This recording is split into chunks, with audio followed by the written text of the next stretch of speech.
Upon our brazen tombs, and then grace us in the disgrace of death, when, spite of former devouring time, this endeavor of our present breath may buy us that honor which will bite his side's keen edge and make us heirs of all eternity. Therefore, brave conquerors, so you are, who war against your own affections and the army of the world's desires, our late edict shall stand in force. The var be a wonder of the world. Our court a little academy still and contemplative in living art. Therefore you three, Barone, Dumaine, Longueville, have sworn for 3 years' term to live with me, my fellow scholars, and keep to the statutes recorded here. Your oaths are passed, and now subscribe your names, that his own hand may strike down the honor who breaks the smallest tenet wherein. If you are to do as sworn to do, subscribe to your deep oath and keep to it. I am resolved. 'Tis but a 3 years fast. The mind shall banquet, though the body pine.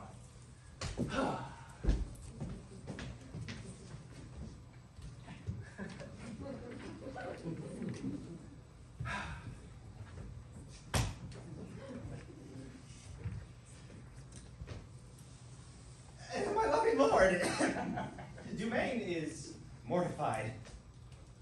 To love, to wealth, to pomp, I pine and dine. With all of these, living in philosophy.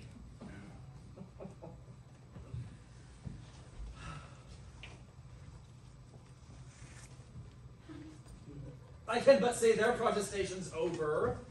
So much, dear liege, have I already sworn. That is, to live and study here 3 years. But there are other strict observances. As not to see a woman in that time, which I hope well is not enrolled there, and for 1 day in a week to take no food, and but 1 meal on every day besides, which I hope is not enrolled there, and to sleep but 3 hours in the night and not be seen to wink of all the day, which I hope well is not enrolled there. Now, these are barren tasks, too hard to keep. Not to see ladies. Study, fast, not sleep. Your oaths are passed to pass away from thee. Let me say no, my liege, and, if you please, I only swore to study with your grace and stay in your court for 3 years' space. You swore to that Barone into the breast. Oh, by yea and nay, sir. Then I swore in jest. What is the end of study? Let me know. Why, that to know which else we should not know. Things hidden barred, you mean, from common sense? Aye, that is study's godlike recompense. Come on. Then I shall learn to study so, and know the thing I am forbid to know. And thus, to study where I very well may dine, when I to feast expressly am forbid. Or to study where to meet some mistress fine, when mistresses from common sense are hid. These be the stops that hinder study quite, and train our intellects to vain delights. Oh, why, then all delights are vain, and that most vain with which pain purchased doth inherit pain, as painfully to pore upon a book. To seek the light of truth, while truth the while doth falsely blind the eyesight of his look. Light-seeking light doth light of light beguile. So, ere you find where light and darkness lies, your light grows dark by the losing of your eyes. Study is like the heaven's glorious sun, that will not be deep searched with saucy looks. Small have continual plotters ever won, save base authority from others' books. How well he reads to reason against reading. Proceeding well, to stop all good proceeding. He weeds the corn and still lets grow the weeding. The spring is here when green geese are breeding. How follows that? Fit in its place and time. In reason, nothing. Something then in rhyme? Barone is like an envious sneaping frost that bites at the first morning. Well, say I am. Why should proud summer boast before the birds have any cause to sing? Why should I joy in any abortive birth? At Christmas I no more desire a rose than to wish a snow in May's newfangled shows, but like of each thing that in season grows. Well then, sit you out. Go home, Barone. Adieu. No! My good lord, I have sworn to stay with you. And though I have for barbarism spoke, and more for that angel knowledge, you can say, yet confident, I'll keep what I have sworn, and bide the penance of each 3 years' day. Come, give me paper, let me read the same, and to the strictest decrees I'll write my name. How well this living rescues thee from shame. Item, that no woman shall come within a mile of my court. Hath this been proclaimed? 4 days ago. See the penalty. On pain of losing her tongue. Who devised this penalty? Swear that did I. Sweet lord, and why? Fright them hence with that dread penalty. A dangerous law against gentility. Item. If any man be seen to speak with a woman within the term of 3 years, he shall be subject to such public shame as the rest of the court can possible devise. This article, my liege, yourself must break. For well you know, here comes in embassy the French king's daughter with yourself to speak, a maid of grace and complete majesty, about surrender up of Aquitaine to her decrepit, sick, and bedrid father. Therefore, this article is made in vain, or vainly comes the admiring princess hither. What say you, lords? Why was this quite forgot? So study evermore is overshot.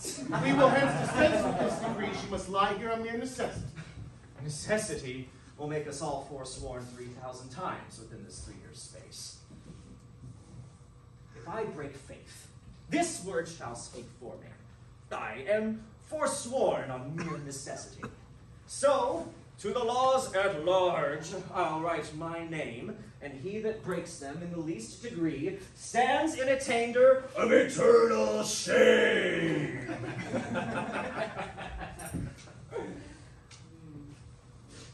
But I believe, although I seem so loath, I am the last that will keep his oath.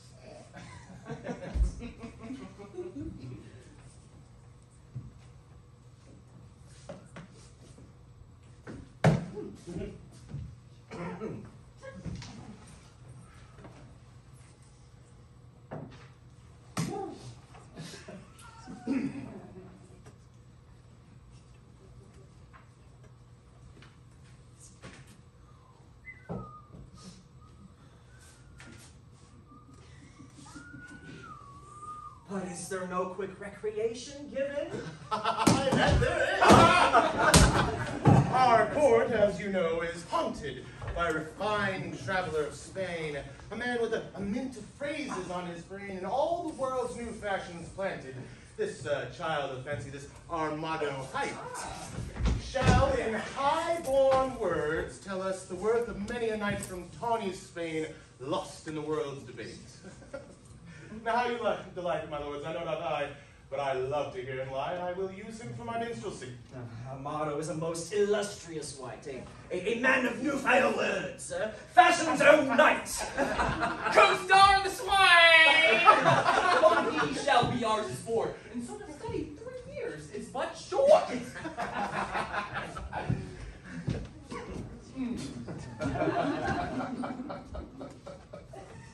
Which is the Duke's own person? This fellow, what wouldst? I myself reprehend his own person, for I am his grace's barber. But I would see his own person in flesh and blood. This is he.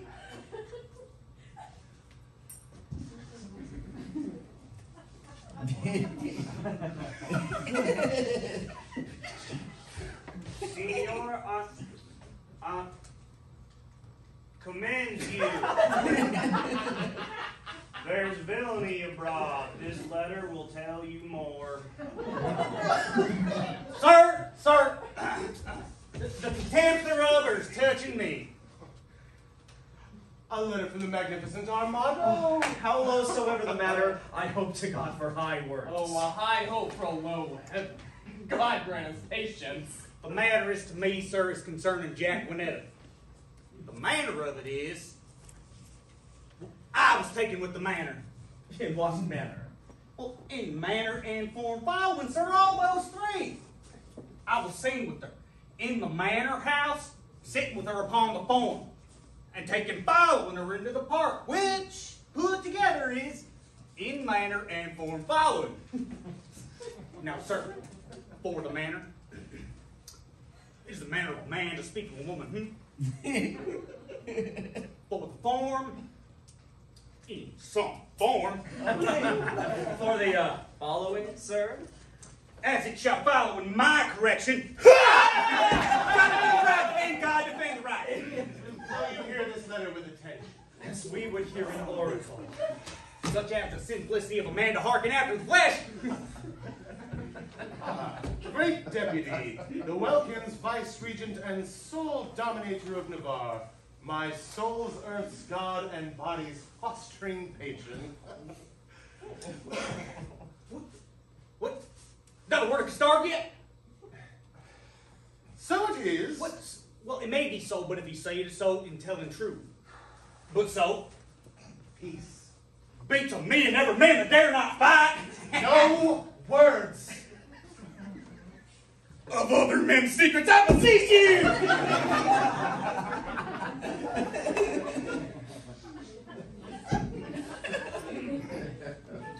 So it is.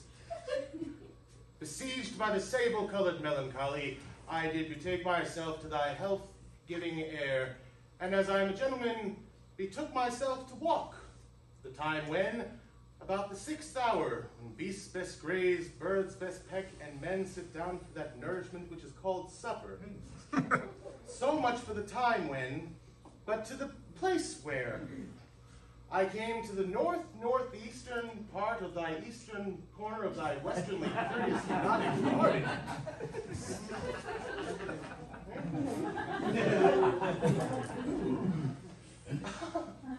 There did I spy that low-spirited swain, that base minnow of thy mirth. Me? That unlettered, small-knowing soul. Me? That shallow vassal, But still me. as I remember, Hyde Coastar. Oh, man! Sorted and consorted, contrary to thy proclaimed edict and continent canon, and was taken with, with With a winch. a child of our grandmother Eve, a female for your sweeter understanding of woman. And I have sent him to receive the meeds of thy office through thy officer, Anthony Dull. Me, and it please you, I am dull.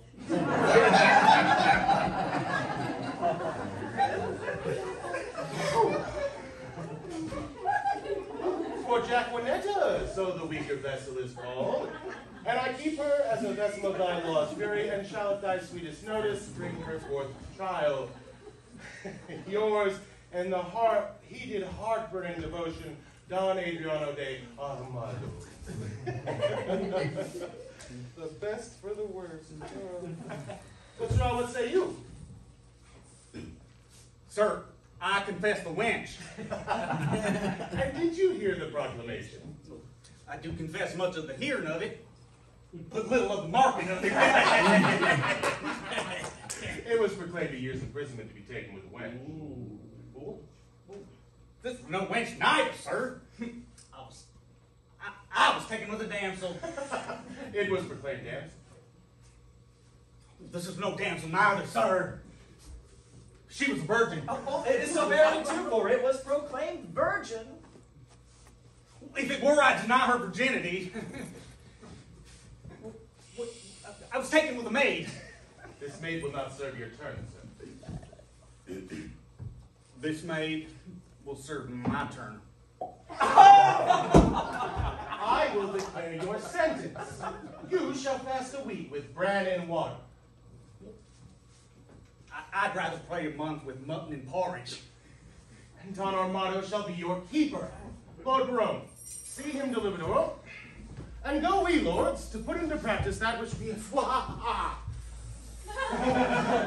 to put into practice that which we have so solemnly sworn.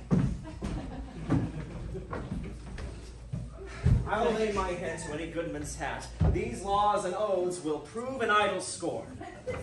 Sirrah, come on. I suffer for the truth, sir.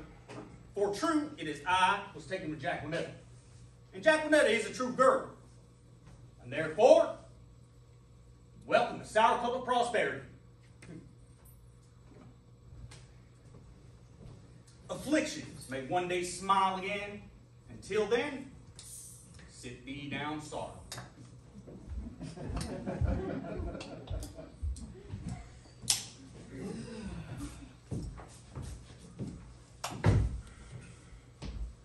Boy, what sign is it when a man of great spirit grows melancholy? A great sign, sir, that he will look sad. Why, sadness is one and the self-same thing, dear imp. No, oh Lord, sir, no.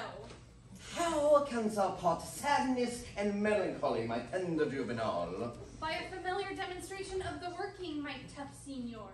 Why, tough signor? Why tender juvenile? I spoke tender juvenile as a congruent epithet on appertaining to thine own days, which we may nominate tender. And I, tough senior, as an appurtenant entitled to your old time, which we may name tough. Pretty and apt. How mean you, sir? I pretty in my saying apt, or I apt in my saying pretty? Thou pretty because little. Little pretty because little. Wherefore apt? And thou apt because quick. Speak you this of my praise, master? And I can dine praise. I will prison eel with the same praise. What? That an eel is ingenious? That an eel is quick. And you say thou art quick in answers, thou heats my blood. I am answered, sir. I will hereupon confess that I am in love. And as it is base for a soldier to love, so am I in love with base wench.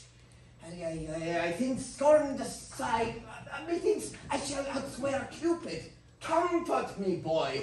What great men have been in love? Hercules, master. Sweet Hercules. More authority, more dear boy, and sweet my child. Let them be men of good repute and carriage. Samson, master. He was a man of good carriage, great carriage, for he carried the town gates on his back like a porter, and he was in love. Well knit, Samson, strong jointed Samson. Who was Samson's love, dear Mott? A woman, master. Of what complexion? Of the seawater green, sir. Is that one of the 4 complexions? As I have read, sir, and the best of them too. Green indeed is the color of lovers, but to have a love that color, methinks Samson needs more reason for it. Surely affected her for her. Wait. It is so, sir, for she had a green wit.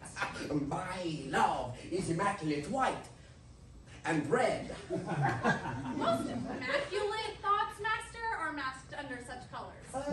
Divine, well-educated infant. My father's wit and my mother's tongue assist me. Sweet invocation of a child, most pretty and pathetical. If she be made of white and red, her faults will ne'er be known. For blushing cheeks by faults are bred, in fears by pale white shown. Then if she fear or be to blame, by this you shall not know. For still her cheeks possess the same which native she doth owe. A dangerous rhyme, master, against the reason of white and red. Sing, boy, my spirit grows heavy in love. And that's great marvel, loving a light wench. I say, sing. Forbear, till this company be past. Sir, it is the Duke's pleasure that you keep Custard safe, and suffer him take no delight, nor no penance, for he is to fast 3 days a week. As for this damsel, I must keep her at the park. I do betray myself with blushing.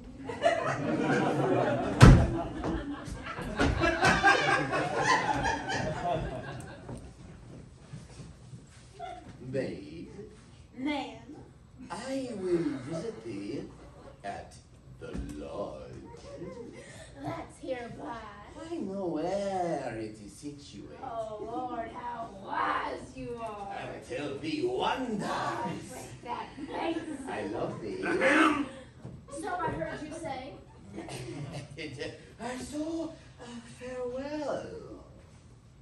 Fair weather after you. Come, Jacquinetta, away.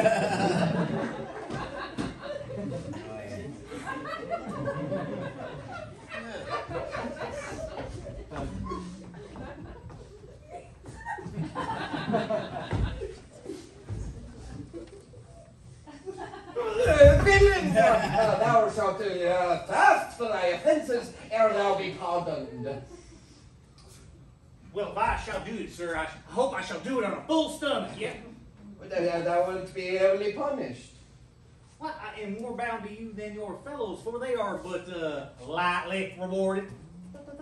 Take away this villain, shut him up. Come, you transgressing slave. Away.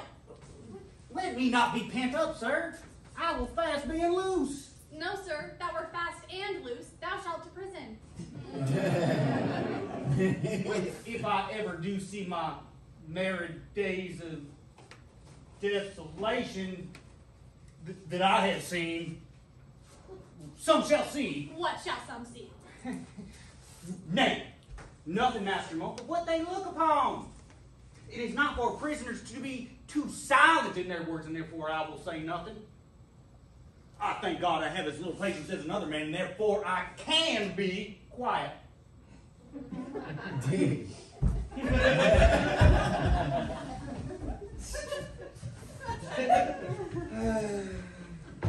I do affect the very ground, which is base, where her shoe, which is base, or guided by her foot, which is basest, doth tread. I shall be forsworn, which is a great argument for falsehood if I love. And how can that be true love, which is falsely attempted? Love is a familiar, love is a devil. There's no evil angel but love. yet was Samson so tempted, and he had an excellent strength. It was Solomon so seduced, and he had a very good wit. Cupid's butt shaft is too hard for Hercules' club. Therefore, to much odds was Spaniel's rapier. Dew, valor, rust, rapier. Be still, drum, for thy manager is in love. Yea, he loveth. He ceased me some resembling all the bride. For I am sure I will turn sonnet, devise with the right pen, for I am for whole volumes in folio.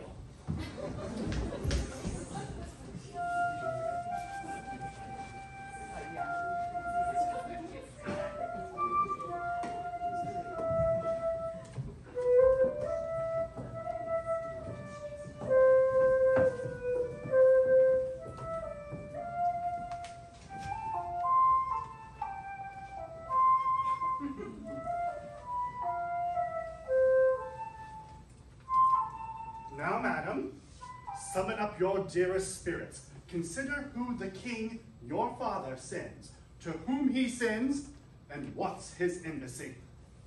Yourself, held precious in all the world's esteem, to parley with that sole inheritor of all perfections that a man may owe, matchless Navarre. The plea of no less weight than Aquitaine, a dowry for a queen. Be now as prodigal in all dear grace as nature was in making graces dear when she did starve the general world besides and prodigally gave them all to you. Good Lord, Boyette, my beauty though but mean needs not the painted flourish of your praise. Beauty is bought by judgment of the eye, not uttered by base sale of chapmen's tongues. I am less proud to hear you tell my worth than you, much willing to be counted wise in spending your wit in the praise of mine. But now to task the tasker. Good Boyette, you are not ignorant. All telling fame doth noise abroad, Navarre hath made a vow. Till painful study shall outwear 3 years, no woman may approach his silent court. Therefore to us seemeth it a needful course, before we enter his forbidden gates, to know his pleasure. And in that behalf we single you as our best moving fair solicitor. Tell him that the daughter of the King of France, on important business, craving quick dispatch, importunes personal conference with his grace. Haste signifies so much while we attend like humble-visaged suitors his high will.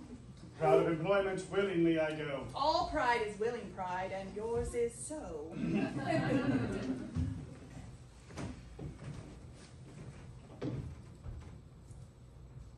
Who are the votaries, my loving lords, that are vow fellows with this virtuous duke?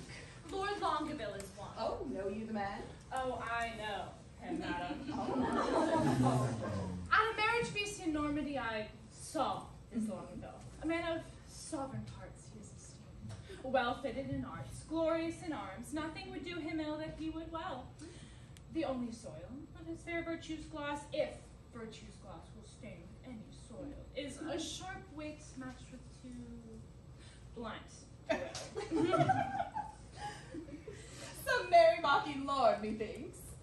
Is it so? Oh, they say so most his humors now. Oh, such short-lived wits do wither as they grow. Who are the rest? Oh, the young Dumaine, a well-accomplished youth of all that virtue love for virtue love. For he hath wit to make an ill shape good, and shape to win grace, though he had no wit. I saw him at the Duke Alison's once, and much too little of that red I saw is my report to his great worthiness. Another of these students at that time was there with him, if I've heard it true. Baron, they call him, but a merrier man within the limit of becoming mirth. I never spent an hour's talk with all. His eye begets occasion for his wit, for everyone that the one doth catch, the other turns to a mirth-moving jest. which his fair tongue, conceits expositor, delivers in such apt and gracious words that aged ears play truant at his tales, and younger hearings are quite ravishing, so sweet and voluble his discourse. God bless my ladies. Are they all in love? That each one her own hath garnished with such bedecking ornaments of praise. Oh, here comes Boyette.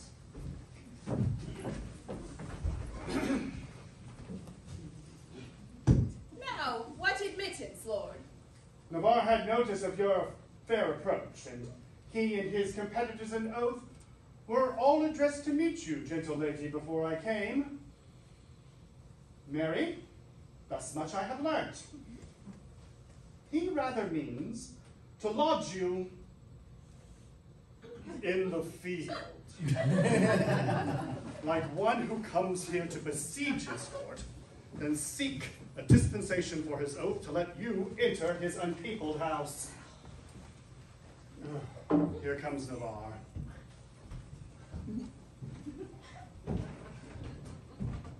Fair princess, welcome.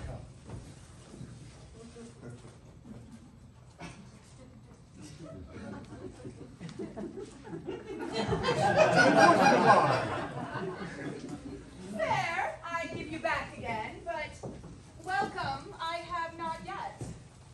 The roof of this court is too high to be yours, and welcome to the wide fields too base to be mine. You shall be welcome to my court, madam. Oh, I will be welcome then. Conduct me thither. Look, madam, I have sworn an oath. Well, Our Lady help my lord, he'll be forsworn. Not for the world, fair madam, by my will. Why, will shall break it. Will and nothing else. Your ladyship is ignorant of what it is. Were my lord so, his ignorance were wise, where now his knowledge must prove ignorance. I hear your grace hath sworn out housekeeping. 'Tis deadly sin to keep that oath, my lord, and sin to break it. But pardon me, I am too sudden bold. To teach a teacher ill beseemeth me. Vouchsafe to read the purpose of my coming, and suddenly resolve me in my suit. Madam, I will, if suddenly I may. You will, the sooner I will away, for you'll prove perjured if you make me stay.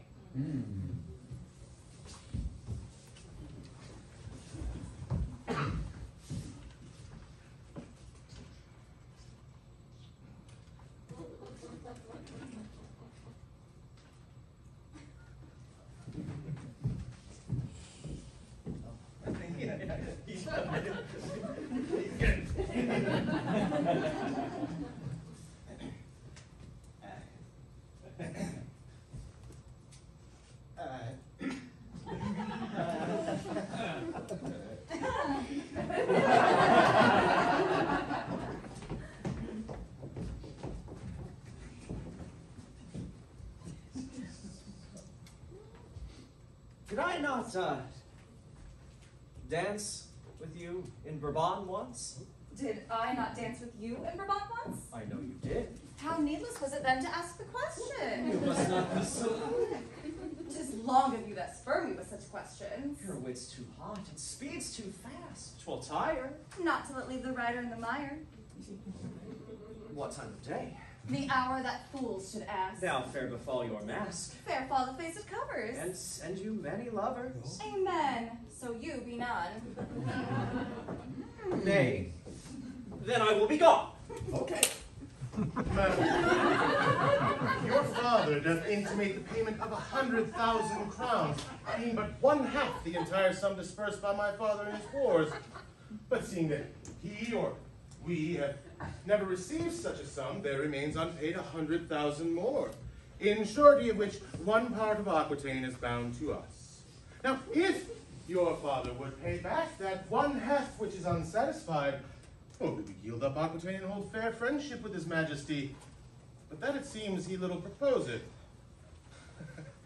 If his request were not so far from reason's yielding,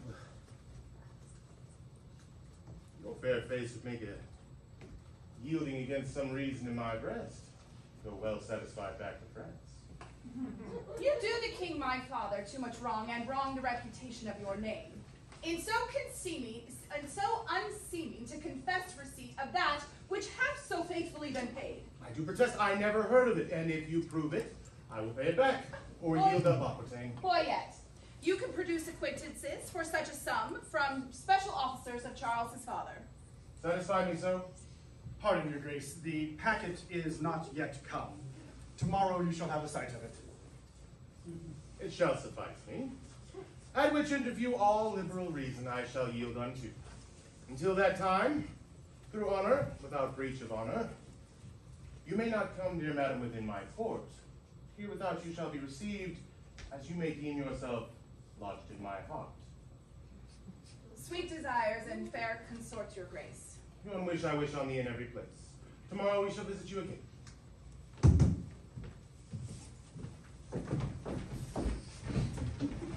Lady, I will commend thee to my own heart. Pray you do my commendations. I would be glad to see it. I would you heard it groan. Is the fool sick? Sick at the heart. Alack, let it blood. Would that do it good? My physics is I. You prick it with your eye? No point. With my knife. Now God save thy life. And yours from long living. I cannot stay Thanksgiving.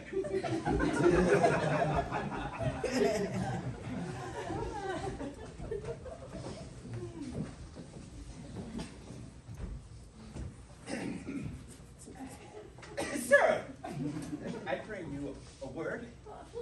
What lady is that saying? The heir of Alençon, Catherine, her name. A gallant lady, monsieur. Very well. I beseech you a word. What is she in the white? A woman sometimes, and you saw her in the light. Light, I desire my name. She hath but one name for herself. To desire that were a shame. Pray you, sir, whose daughter? Her mother's, I have heard. God blessings on your beard. Oh, good Lord, be not offended. She is an heir of Falconbridge. Then, my collar is ended. She is a most sweet lady. Not unlike, sir, as it may be.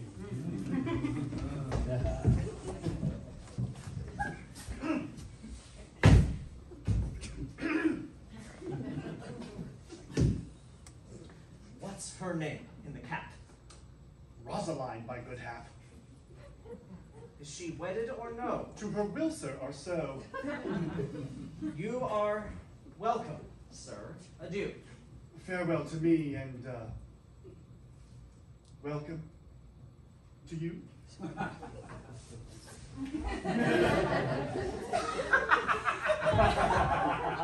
That last is grown, the merry mad cowboy. Oh, not a word with him, but a jest. And every jest, what a word. It was well done of you to take him at his word. I was as willing to grapple as he was to board. To hot chiefs marry. Wherefore not ships? No sheep, sweet lamb, lest we feed on your lips. Not so, gentle beast. My lips are no common, though several they be. Belonging to whom? To my fortunes and me. Good wits will be jangly. But gentles agree. This civil war of wits were better used on Navarre and his bookmen, for here 'tis abused. If my observation, which very seldom lies in the heart-still rhetoric disclosed with the eyes, deceive me not now, Navarre is infected.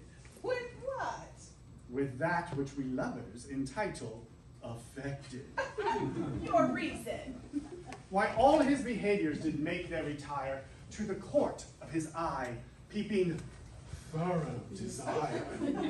His heart, like an agate, with your print impressed, proud of his form, in his eye, pride expressed.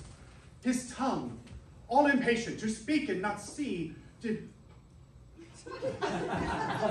stumble in haste with his eyesight to be. All senses to that sense did make their repair, to feel only looking on fairest of fair. His face's own margent did show such amazes that all eyes saw his eyes enchanted with gazes.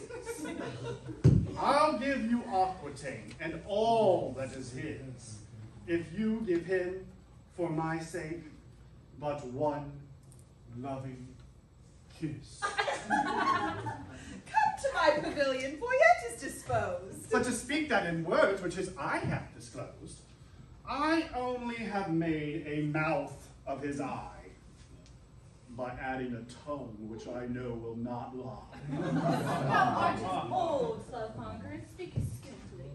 He is Cupid's grandfather, and learns news of him. Then was Venus like her mother, for her father is but grim. Do you hear, my mad wenches? No, What then, do you see? I! Our way to be gone. You're too hard for me.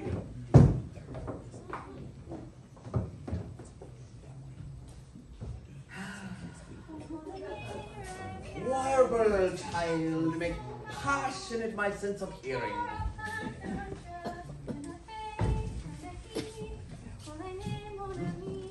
Sweet there. Go, tenderness of years. Take this key. Give enlargement to the swain. I must employ him in a letter to my love. Master, will you win your love with a French brawl? Oh. What meanest thou brawling in French? Sigh a note. And sing a note. Sometimes through the throat, as if you swallow blood with singing love. Sometimes through the nose, as if you smell love by smelling love. When your hat comes out like the top of your eyes. These are compliments. These are humors. These betray nice wenches. Oh, how hast thou purchased this experience? By my penny of observation. But have you forgot your love? Almost I had. Negligent student, learn her by heart. By heart and in heart, boy. And out of heart, master, all those three I will prove. What will thou prove? A man, if I live, and this, by, in, and without, upon the instant. By heart you love her, because your heart cannot come by her. In heart you love her, because your heart is in love with her. And out of heart you love her, being out of heart that you cannot enjoy her. I am all these three. And 3 times as much more, and yet nothing at all. Fetch hither the swain, he must carry me a letter. But I go. The way is but short, away. As swift as lead, sir. That meaning, pretty ingenious. Is not lead a metal heavy, dull, and slow? Minime, honest master, or rather, master, no. I say lead is slow. You are too swift, sir, to say so. Is that lead slow, which is fired from a gun? She spoke of rhetoric, he reputes me cannon, and the bullet, that's he. I shoot thee at the swain. Thump, then, and I flee. Most acute, juvenile, voluble, and free of grace. Now, by thy favor, sweet welcome, I must sigh in thy face.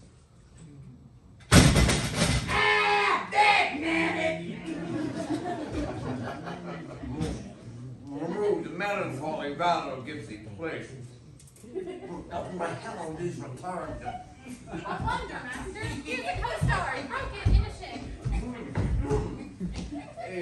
Some enigma, some riddle, come. Thy linvoix, begin. No enigma, no riddle, no land boo, no salve in the mail, sir. Oh, sir. Plantain. A plain plantain.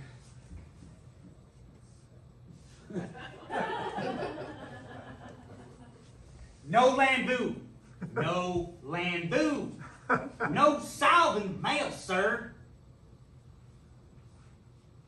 But Plantain?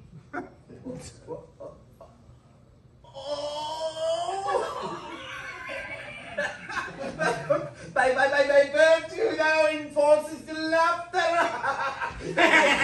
My silly daughter, my spleen. The heaving of my lungs provokes me to ridiculous smiling. Oh, pardon me, my stars, doth the inconsiderate take salve for l'envoi, and the word l'envoi for salve. Do the wise think them other? Is not l'envoi a salve? Oh, page, it is an epilogue of discourse to make plain some obscure precedents that hath before been seen.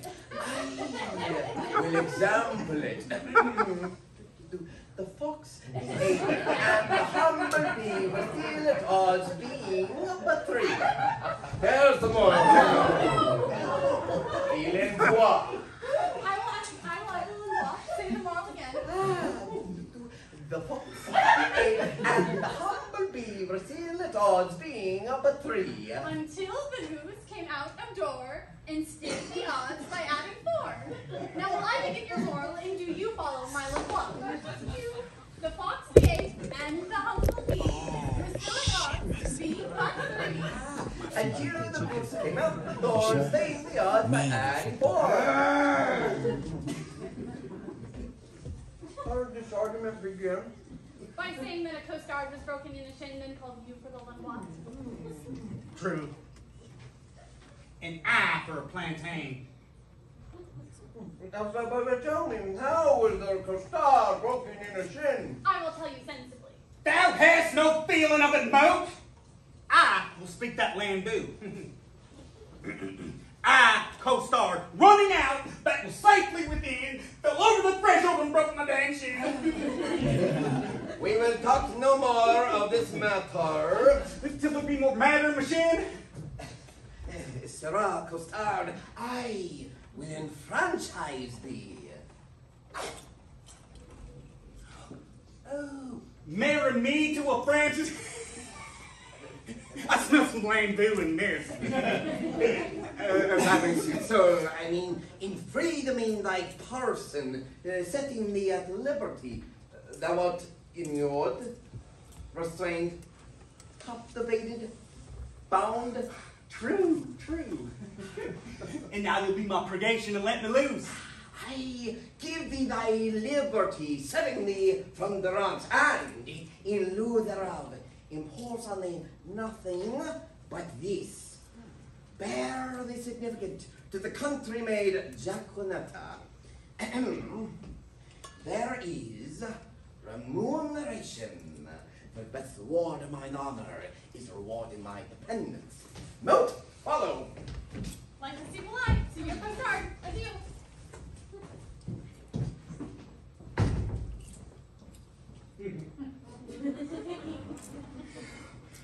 My sweet ounce of man's flesh.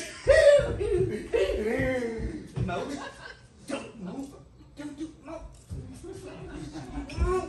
Look at move.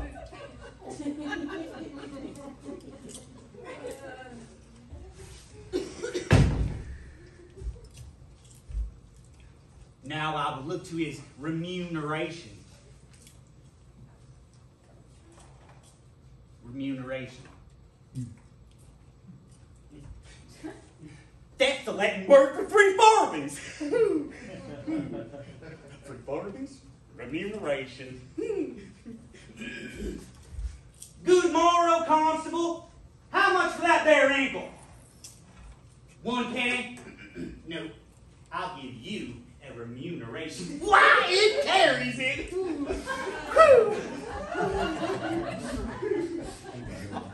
Remuneration.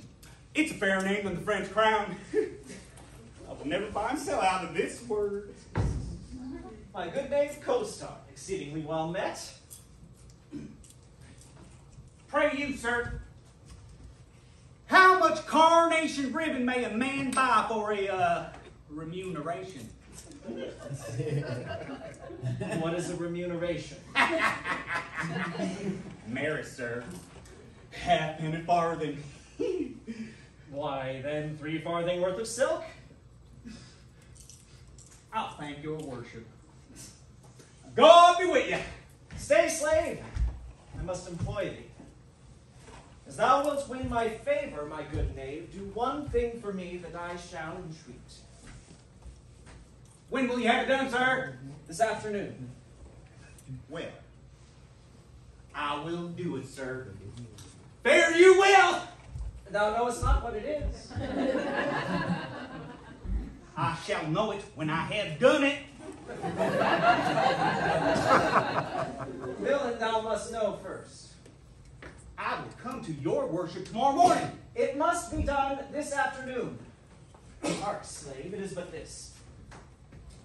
The princess comes to hunt here in the park, and in her train there is a gentle lady. When tongues speak sweetly, then they name her name, and Rosaline they call her. Ask for her, and to her white glove see thou do commend this sealed up counsel.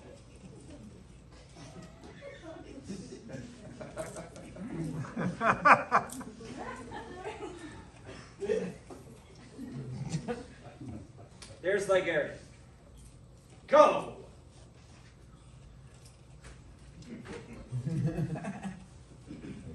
Garden.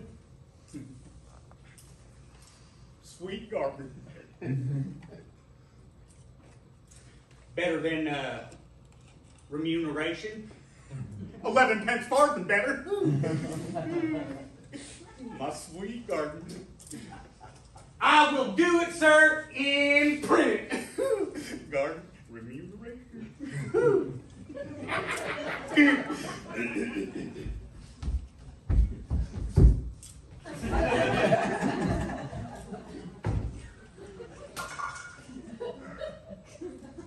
And I, forsooth, in love. I that have been love's wit, the very beetle to a humorous sigh, a critic, nay, a night watch constable, a domineering pedant, or the boy, than no other mortal so magnificent. This windful, whining, purblind, wayward boy, this Signor Junior, giant dwarf, Dan Cupid, the regent of love rhymes and lord of folded arms, the anointed sovereign of sighs and groans, liege of all loiterers and malcontents, dread prince of plackets, king of codpieces, great general and sole imperator of all trotting paraders. Oh, my little heart. And I to be a corporal in his field, and bear his colors like a tumbler's hoop? What? I love, I sue, I seek a wife? Nay, to be perjured, which is worst of all, and among three to love the worst of all. A whitely wanton with a velvet brow and two pitch balls stuck in her face for eyes.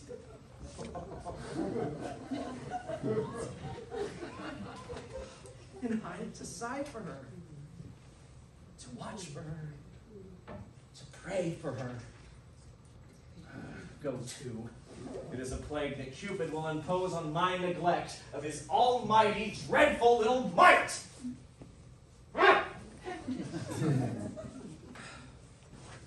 Well, I will love, sigh, write, pray, sue, roam. Some men must love my lady, and some Joan.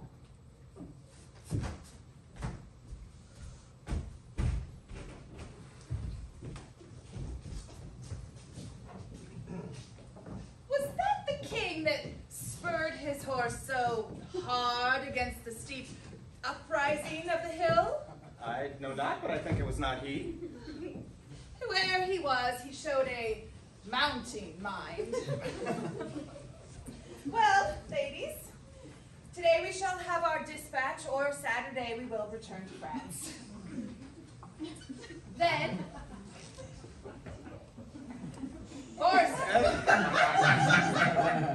my friend, where is the bush where we should stand and play the murderer in? Hereby, upon the edge of yonder coppice, a stand where you may make the fairest shoot. Oh, I thank my beauty. I am fair that shoot. And thereupon thou speakest the fairest shoot. Pardon me, madam, for I meant not so. Nay, nay. First praise me and again say no? Oh, short-lived pride. Not fair. Alack, for woe. Yes, madam, fair. Nay. Never paint me now. Where fair is not, praise cannot mend the brow. Take this, my good glass, for telling true. Fair payment for foul words is more than due. And yet nothing but fair is that which you inherit. See, my beauty will be saved by merit. Oh, but come, the bow. Now, mercy goes to kill, and shooting well is then accounted ill. Thus will I save my credit in the shoot. Not wounding, pity would not let me do it. If wounding, then it was to show my skill. That more for praise than purpose meant to kill. And out of question though it is sometimes, glory grows guilty from detested crimes. As I for praise alone now seek to start that poor dear's blood that my heart needs to kill. Do not curse wives without help that self-sovereignty, only for praise sake, when they strive to be lord over their lords. Oh, only for praise.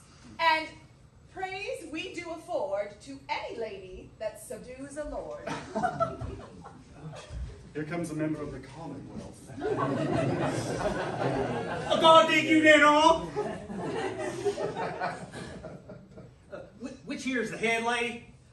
Oh, thou shalt know her, fellow, by the rest that have no heads.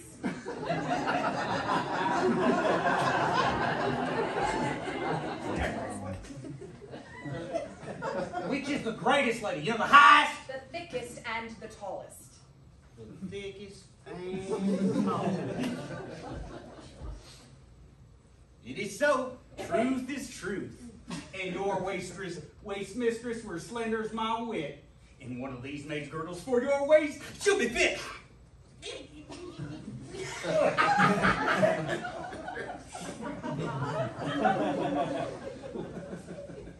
Are not you the chief lady? You are the thickest here. What is your will, sir? What is your will? I have a letter from the Monsieur Baron to a one lady Rosaline. Oh, thy letter. He is a good friend of mine.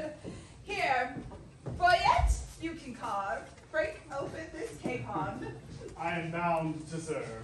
Break the neck of the wax, and everyone give ear.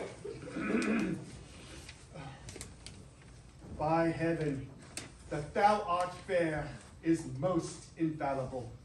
True, thou art beauteous. Truth itself, that thou art lovely. More fairer than fair. Beautiful than beauteous. Truer than truth itself. Oh, have commiseration in thy heroic vassal. The most magnanimous and illustrious King Cophetua did set eye upon the indubious and pernicious beggar Zenetha. Oh, this letter is mistook. Oh, the important none here, just writ to Jacquinetta. Don Adriano de Armado. This Armado is a Spaniard who keeps here in the court. A fantisme, a monarcho, and one that makes sport to the prince and his bookmates. Thou, fellow, a word.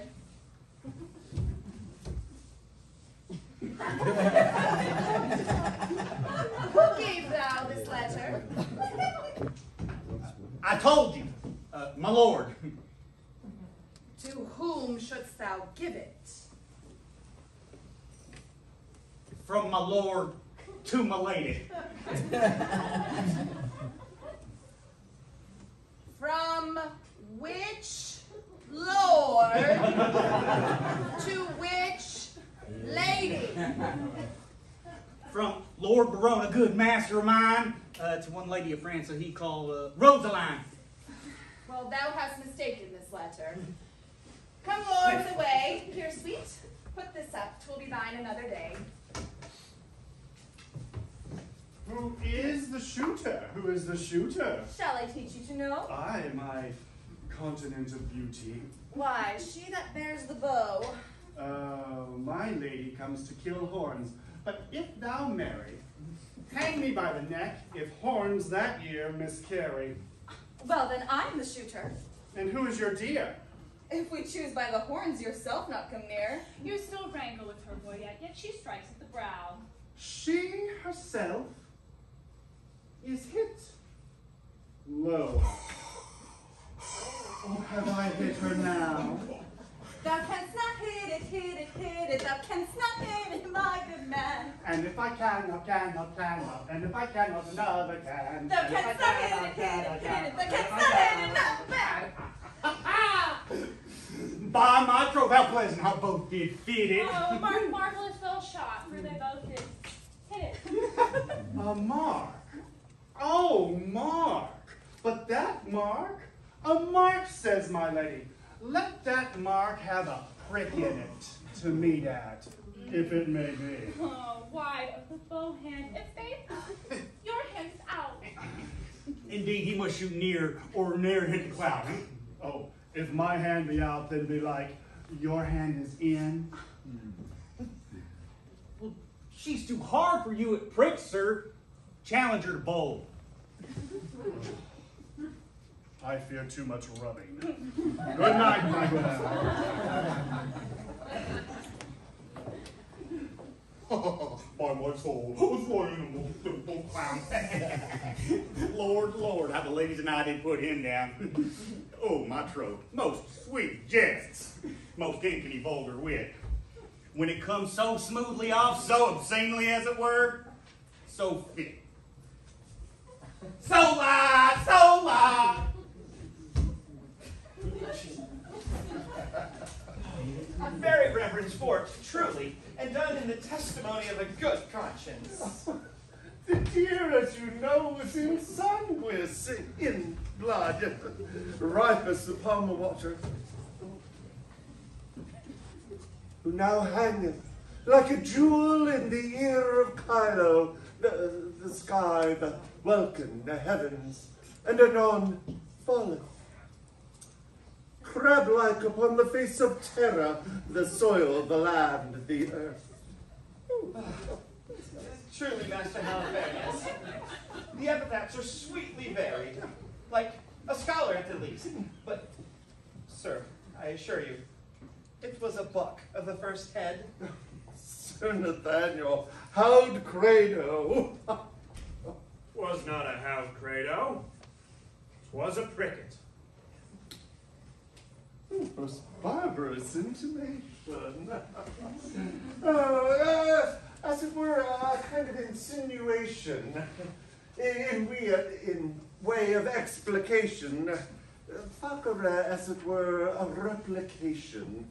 No, rather, ostentare, to show, as it were, after his fashion, his undressed, unpolished, uneducated, unpruned, untrained, rather unlettered, ratherest unconfirmed fashion, to insert again my hound credo for a deer.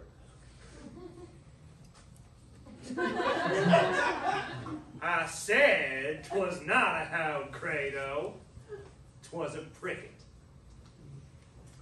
Oh, thou monster ignorance! How deformed dost thou look?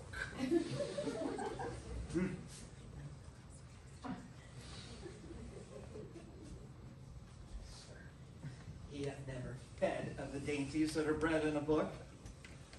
Why, he is only an animal, only sensible in the duller parts. He has never drunk ink. He hath never eat paper, as it were.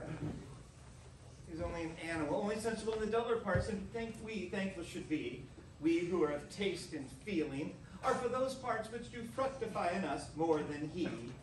For, as it would ill become me to be vain, indiscreet, or a fool, so there were a patch of learning set for him in a school. Oh. But omne bene, say I, being of an old father's mind, many can brook the weather that love not the wind. Very true. You two be bookmen. See if you can tell me by your wit what was a month old at Cain's birth that's not 5 weeks old as of yet. Dictina, Goodman Doll. Dictina, Goodman Doll. What is Dictima? Title to Phoebe, to Luna, to the moon. The moon was not a month old when Adam was no more, and had not brought to 5 weeks when he had made 5 score. The illusion holds in the exchange. Sir Nathaniel, would you hear an extemporal epitaph on the death of the deer? Per gay, good Master Halifax per gay, so it will please you to abrogate scurrility. And to please and humor the ignorant, I will call the deer the princess killed a cricket.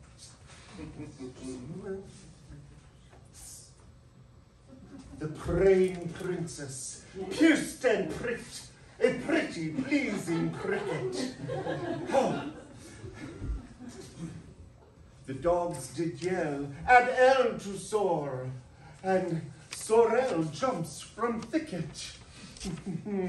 Yes, some say a sore, but not a sore till now, made sore by shooting. A pricket sore, or else sorrel. The people fall holding. Oh, a rare talent. Oh, it is a gift that I have. Simple, a fancy, foolish, extravagant spirit full of forms, figures, shapes, objects, apprehensions, motions, revolutions. These are beget in the ventricle of memory, nourished in the womb of Pia Mater, and delivered forth upon the mellowing of occasion. But it is a good gift in those in whom it is acute, and I am thankful for it. I praise the Lord for you, sir. And so may my parishioners, for their sons are well tutored by you, and their daughters profit greatly under you. You are a good member of the Commonwealth. Oh. If their sons be ingenious, they shall want no instruction. And if their daughters be capable, I will put it to them all. But where sapis qui pauca loquator, soul feminine saluted us. God give you good morrow, Master Person. Master Palm. God give you good morrow, Master Parson. Be so good as to read me this letter. It was given me of Costard and sent me by Don Armado. I beseech you. My soul verses. Aye, sir, and very learned. Oh, and then read me a stanza, a verse. Lege, Domine. If love make me forsworn, how shall I swear to love? Ah, faith could never hold, if not to beauty vowed. Though to myself forsworn, to thee I'll faithful prove. Those thoughts to me like oaths, to thee like osiers vowed. The study his bias leaves, and make his book thine eyes. For all those pleasures live, thou art would comprehend. If knowledge be the mark, to know thee shall suffice. Well learned is that tongue that can well thee commend. You find not the apostrophus, and so miss the accent. Let me supervise the canzonet. Here is but numbers ratified, but of the facility, the elegancy, the golden cadence of poesy, it is wanting. But Mademoiselle, Virgin, was this delivered to you? Sir, from one Don Armado. Oh, well, let me superglance the superscript, and we shall see. Ah, here we are. To the snow-white hand of the most beauteous Lady Rosaline. I will read the intellect of the letter for the nomination of the person writing to the party written unto. Here we are. To thy ladyship in all desired employment. Rome. So, Daniel, this baron is a votary with the king. Yes, well, herein he hath framed a letter to the sequent of the stranger queen. And by misdirection, or perhaps by way of progression, it has miscarried.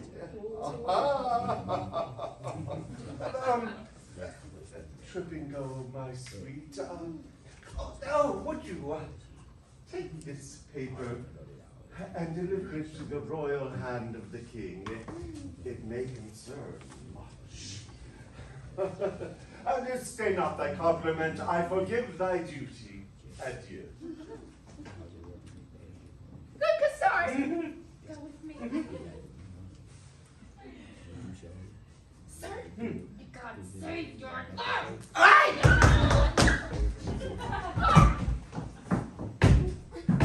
Head with thee, my girl.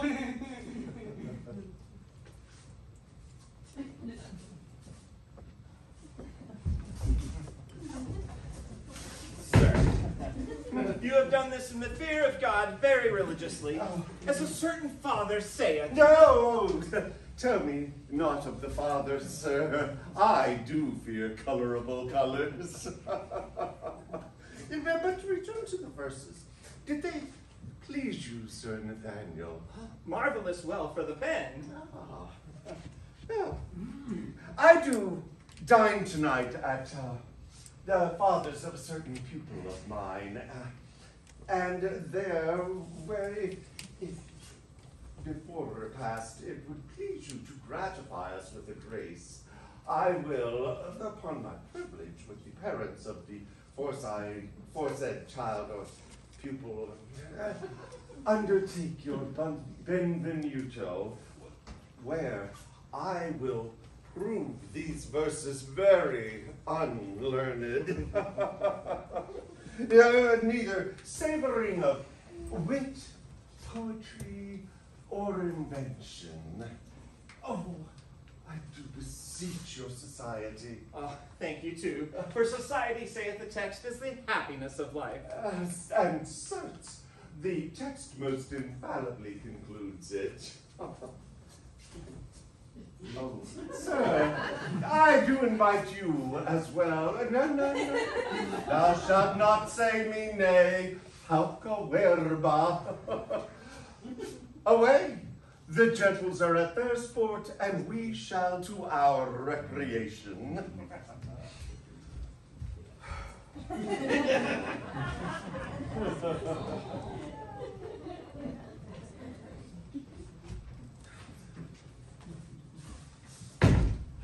King, he is hunting the deer.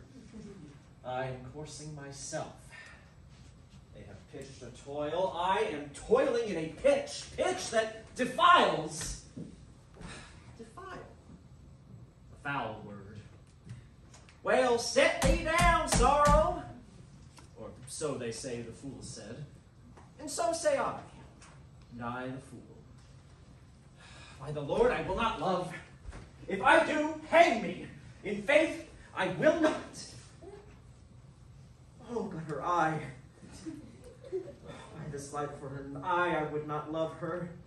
Yes, for her 2 eyes. Well, I do nothing in the world but lie. And lie in my throat. By heaven, I do love. And it hath taught me to rhyme and to be melancholy. And here is part of my rhyme, and here am I melancholy. Well, she hath one of my sonnets already. The clown bore it, the fool sent it, and the lady hath it. Sweet clown, sweeter fool, sweetest lady. By the world, I would not care a pin if the other 3 were in. But here comes one with papers. God give him grace to groan. Me. Shot by heaven. Proceed, sweet Cupid. Thou hast thumped him with thy bird bolt under the left pap. Invade secrets.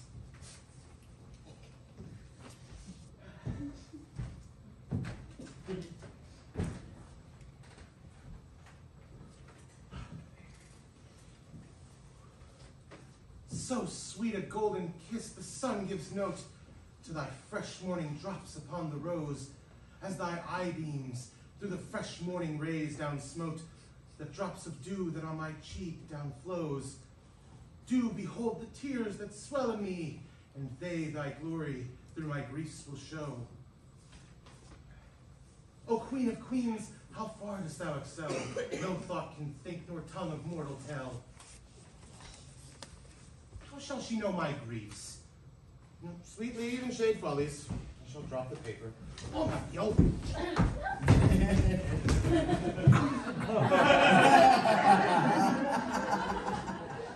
Ay me! I am forsworn. I like this one more fool doth appear. Am I the first that have been purged so? I could put thee in comfort, not by 2 that I know. I fear these stubborn lines lack power to move. Oh, sweet Maria, empress of my love. These numbers will I tear and write in prose.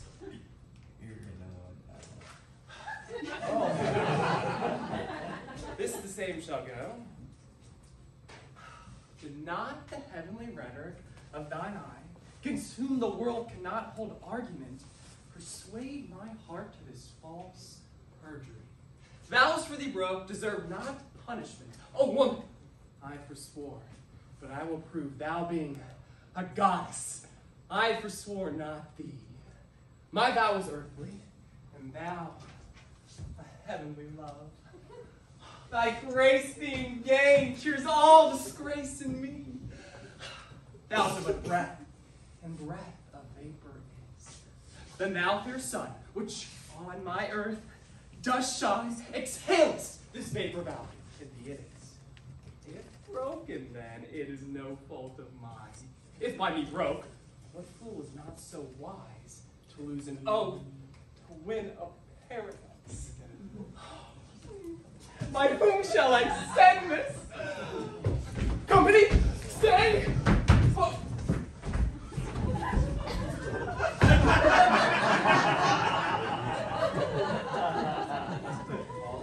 All hid, old infants play.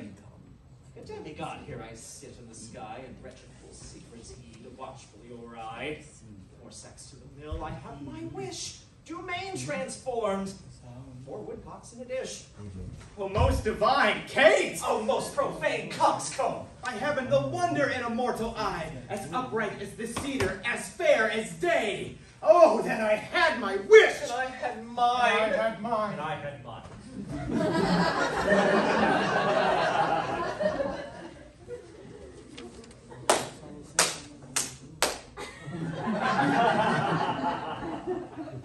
I would forget her, but a fever she reigns in my blood, and will remember to be.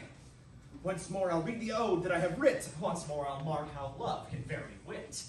On a day, alack the day, love whose month is ever May, spied the blossom passing fair, playing in the wanton air. Through the velvet leaves, the wine, all unseen can passage find, that the lover, sick to death, wished himself the heaven's breath. Ere, quoth he, thy cheeks may blow, ere that I might triumph so. But, alack, my hand is sworn, near to pluck thee from thy thorn. Vow, alack, for youth unmeet, youth so am to pluck a sweet. Do not call it sin in me, that I am forsworn for thee. Thou for whom Jove would swear, Juno but an Ethiop wear, and denied himself for Jove, turning mortal for thy loaf. This I will send in something else more plain, to express my true love's fasting pain. Oh, that the king, Barone, and Longaville were lovers too. I'll to example, it would wipe from my forehead a perjured note. For none offend, we're all alike, do tote. Dumaine!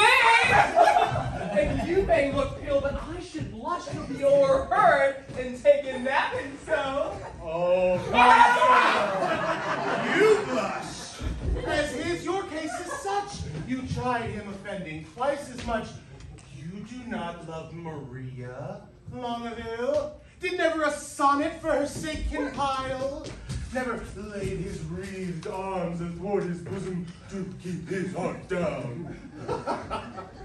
I have been in this bush, and I marked you both, for you both did blush.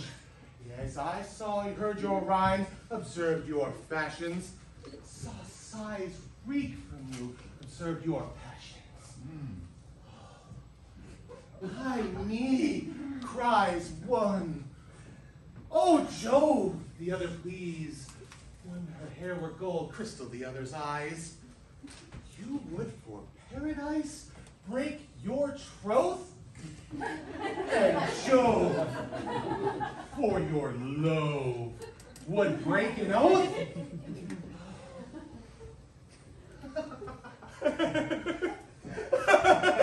What will Barone say? When he should hear faith force one with such zeal did swear. How will he spend his wit? How will he leap, triumph, and laugh at it? Oh, for all the treasure that I did ever see, I would have him know no such thing by me. Now step with on to hypocrisy. I pray thee, liege, pardon me. My good heart, what grace hast thou thus to reprove these worms that are most in love? Your eyes do make no coaches. In your tears there is no certain princess that appears. Oh, you'll not be perjured, 'tis a hateful thing. But are you not ashamed, nay, all three of you, to be thus much overshot? You found his mote, the king your mote did see. But I do find a beam in each of three. Oh, what a scene of foolery I have seen, of sighs and groans, of sorrows and of teen. Oh me, with what great patience have I sat to see a king transformed into a gnat.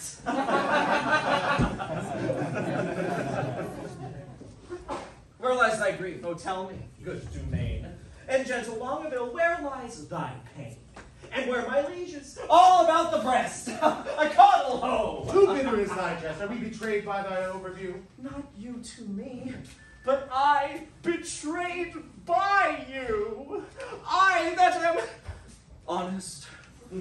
I that hold it sin to break the oath I am engaged in. Oh, I am betrayed by keeping company with men like you. Men of inconstancy. When shall you see me write a thing in rhyme? Or groan for Joan? Or spend a minute's time in pruning me? When shall you hear me praise a hand, a foot, a face, an eye, a gait, or a state, a brow, no brows, a waist, a leg, a limb? Soft with her way so fast. God bless the king. What present hast thou there? Well, some certain treason. What makes treason here? Oh, nay, it makes nothing, sir. If bar nothing, then you and the treason away in peace together. Well, I beseech your grace, let this letter be read. Our person itself that 'twas treason, he said. Roan, read it over. Where hast thou it? Custard.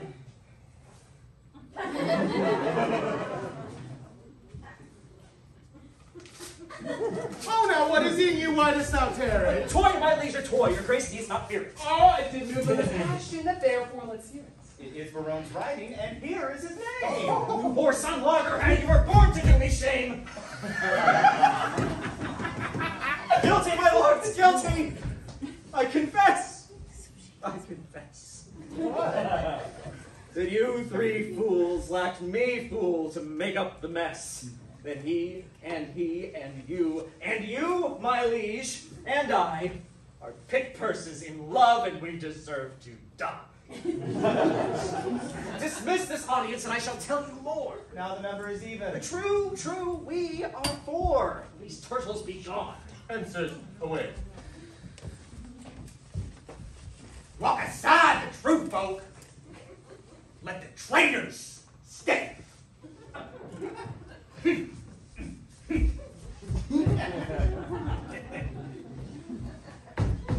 Sweet lords, sweet lovers, oh, let us embrace.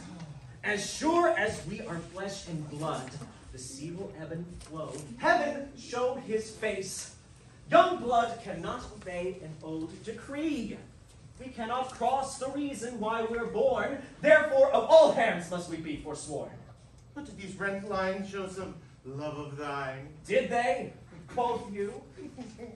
Who sees the heavenly Rosaline, that like a rude and savage man of Ind at the first opening of the gorgeous east, bows not his vassal head, and struck and blind does kiss the base ground with his obedient breast? What peremptory eagle-sighted eye dares look upon the heaven of her brow that is not blinded by her majesty? What zeal! What fury hath inspired thee? My mistress is a gracious moon. Yours is a twinkling star. Scarce see the light. Well, then my eyes are not eyes, nor I her own. For my love day returns to night. Fie, painted rhetoric! She needs it not. The thing of sale a seller's praise belongs. She passes praise, and praise too short doth blot. Your mistresses dare never come in rain, for fear their colors should be washed away. And 'twas good yours did, sort, because I'll tell you plain, I'll find a fair face not washed today. I'll prove her fair or talk till doomsday. Oh, no devil will fright thee as much as she. I never knew man held vile stuff so dear. Look, here's thy love. My foot in her face, see?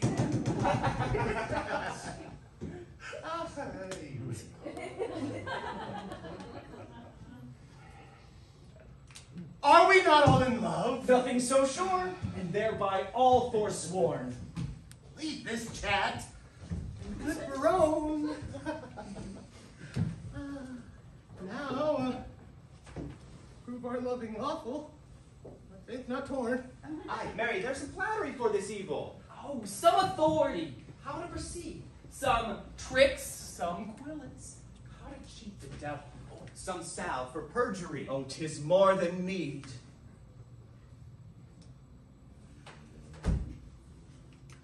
Have at you, then, affection's men-at-arms.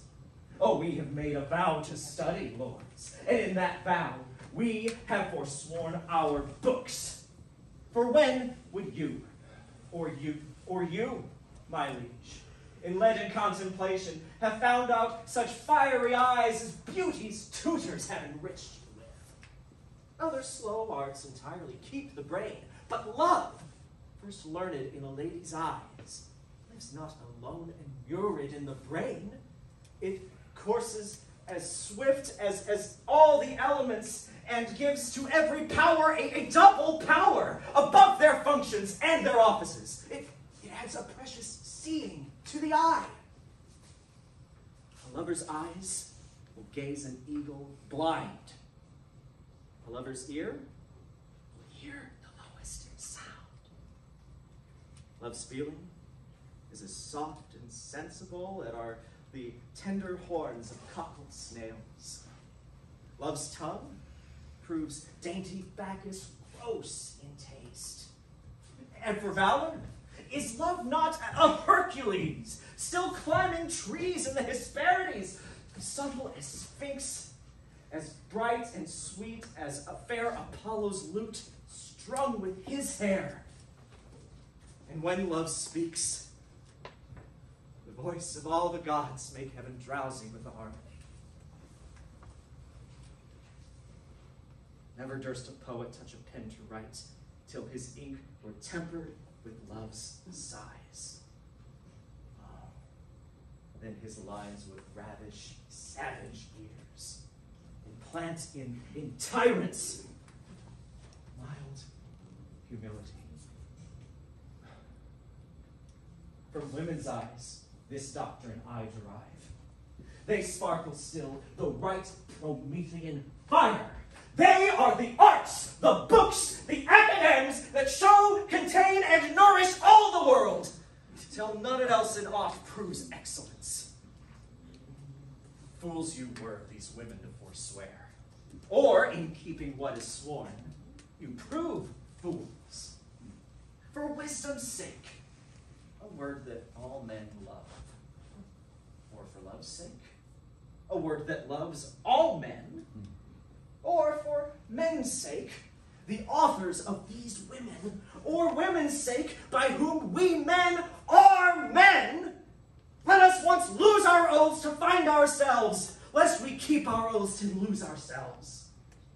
It is religion to be thus forsworn, for charity itself fulfills the law, and who can separate love from charity? Save Cupid, then, and soldiers to the feet! Advance your standards and upon them, Lord! Pell-mell, down with them! Shall we resolve to woo these girls of France? And win them to, let us devise some entertainment for them in their tents. We will with some strange pastimes solace them, such as the shortness of the time can shape, for revels, masks, dances, merry hours, for run, fair love, strewing her way with flowers. And they no time shall be omitted that by us may be fitted. Alonze! Alonze! Alonze!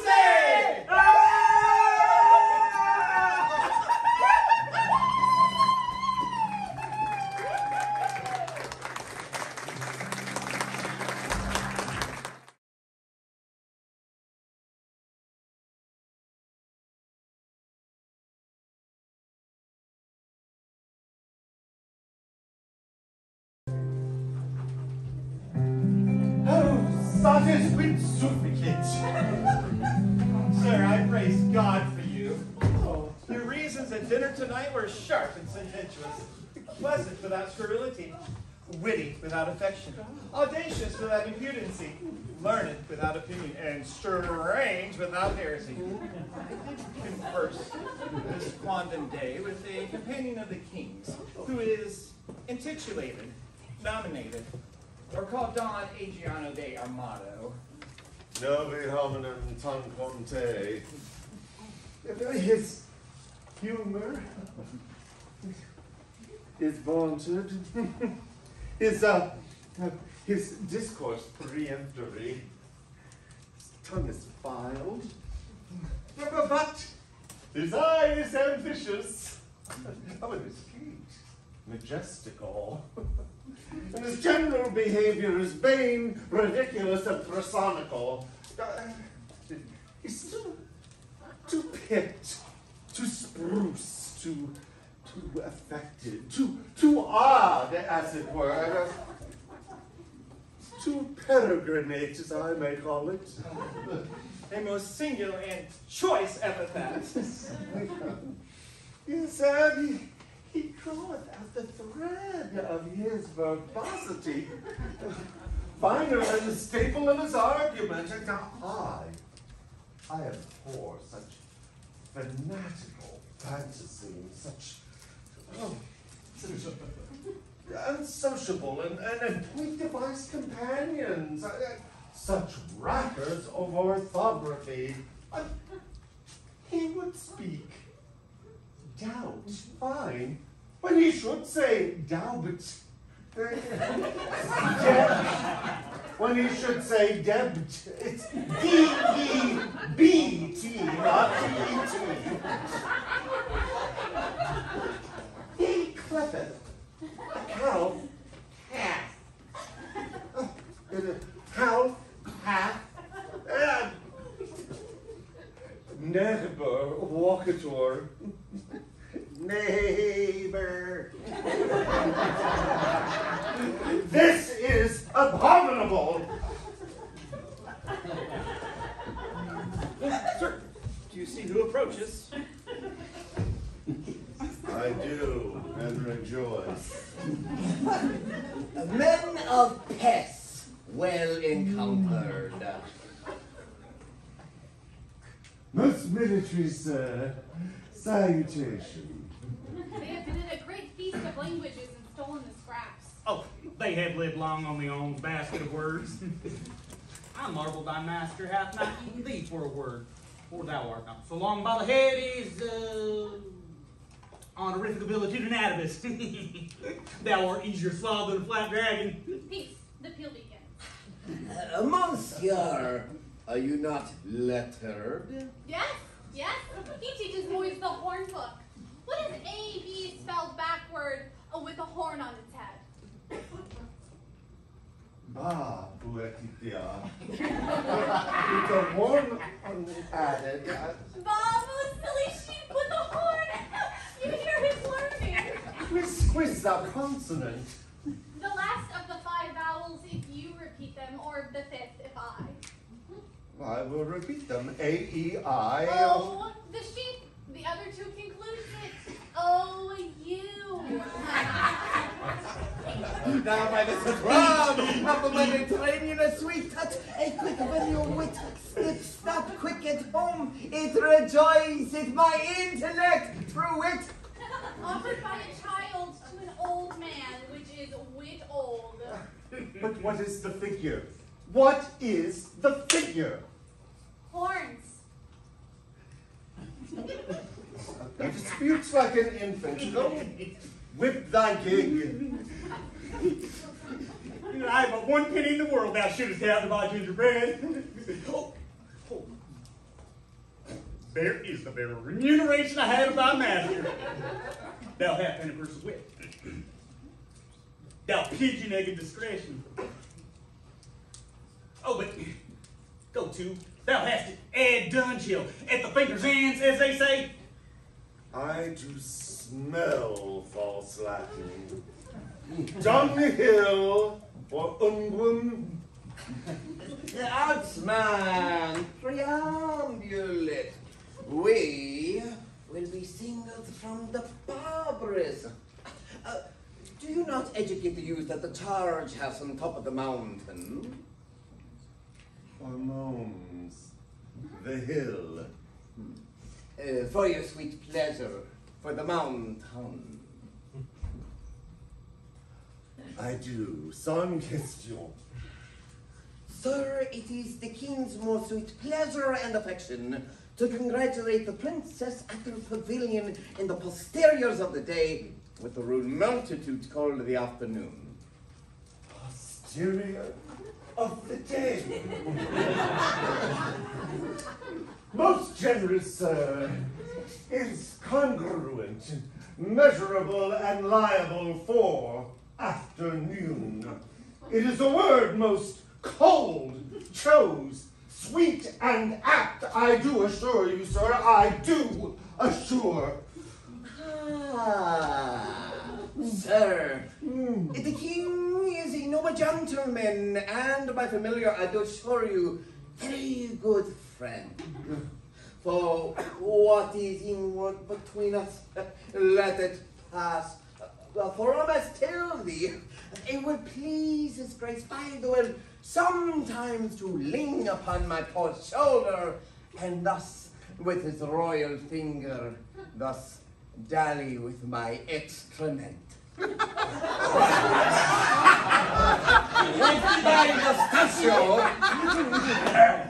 sweetheart, let that pass. By the world, I will count no feeble. From a certain special honor that pleases his grace to impart to our model, a soldier, a man of travel that has seen the world. But, sweetheart, let that pass. The very all of all is, but, sweetheart, I do implore secrecy. The king would have me present the princess, sweet Chuck, with some delightful ostentation. Show, pageant, rantic or firework. Now, understanding that the curating your sweet self are good at such eruptions and breaking out of mirth, as it were, I have acquainted you with all to the end. Crave your assistance.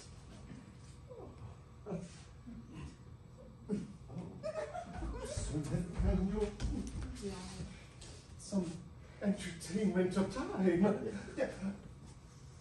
A show in the posterior of the day. Before the king. By our assistance and by order of this generous, illustrate, and learned gentleman. Before the princess. I say, none so worthy to present as the 9 worthies. Where will you find men worthy enough to present them? Oh, Alexander, thyself, myself, Judas Maccabeus, this learned gentleman, the swain, for his great joint or limb, shall pass Pompey the Great and Hercules the pig. Pardon for error. He is not quantity enough for that worthy stump. He is not so big as the end of his club.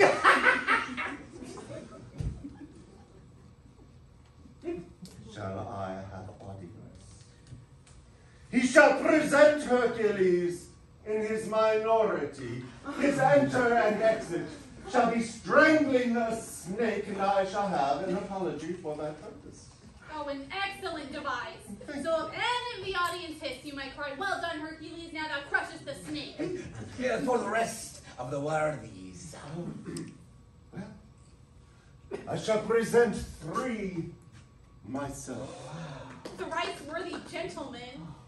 In the heavens were so pleased thou were but my bastard. What a joyful father wouldst thou make me. We will have, if this large, a most worthy pageant. Via! Thou hast spoken no word all this while. No.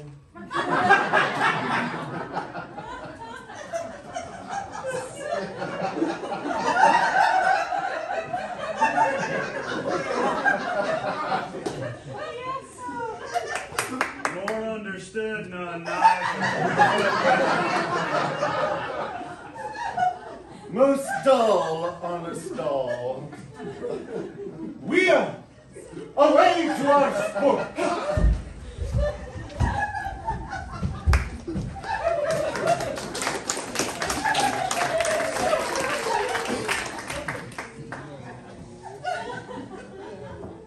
Ladies, we shall be rich ere we depart, if fairings come thus plentifully in. A lady walled about with diamonds. Look you what I have from the loving king. Ooh, madam, came nothing else along with that? Nothing but this? Yes. As much love in rhyme as could be crammed up in a sheet of paper, writ both sides of the leaf, margent and all, that he was fain to seal on Cupid's name.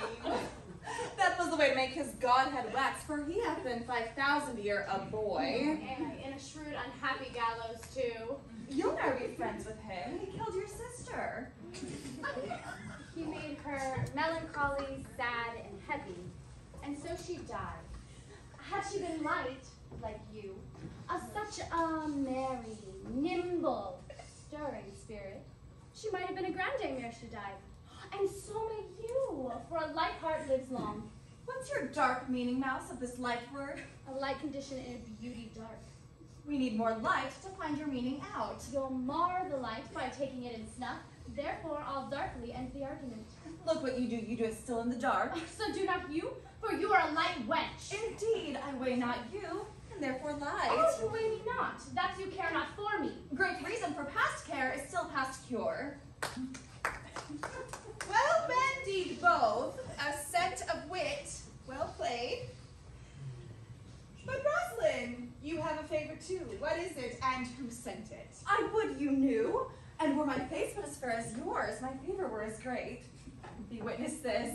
Nay, I have verses too, I think, Barone. The number is true, and were the numbering two, I were the fairest goddess on the ground. I am compared to 20,000 fairs. Oh, he hath drawn my picture in his letter. Anything like? Much in the letters, nothing in the praise. Beauteous as ink, a good conclusion.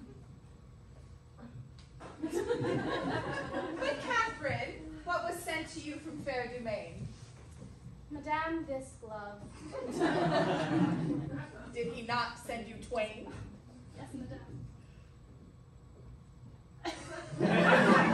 And, moreover, some 1,000 verses of a faithful lover, a huge translation of hypocrisy, vilely compiled, profound simplicity. This and these pearls to me sent Longville. The letter is too long by...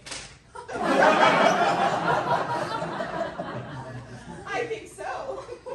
Dost thou not wish in heart the chain were longer and the letter short? Aye, or I would that these hands might never part. We are wise girls to mock our lovers so.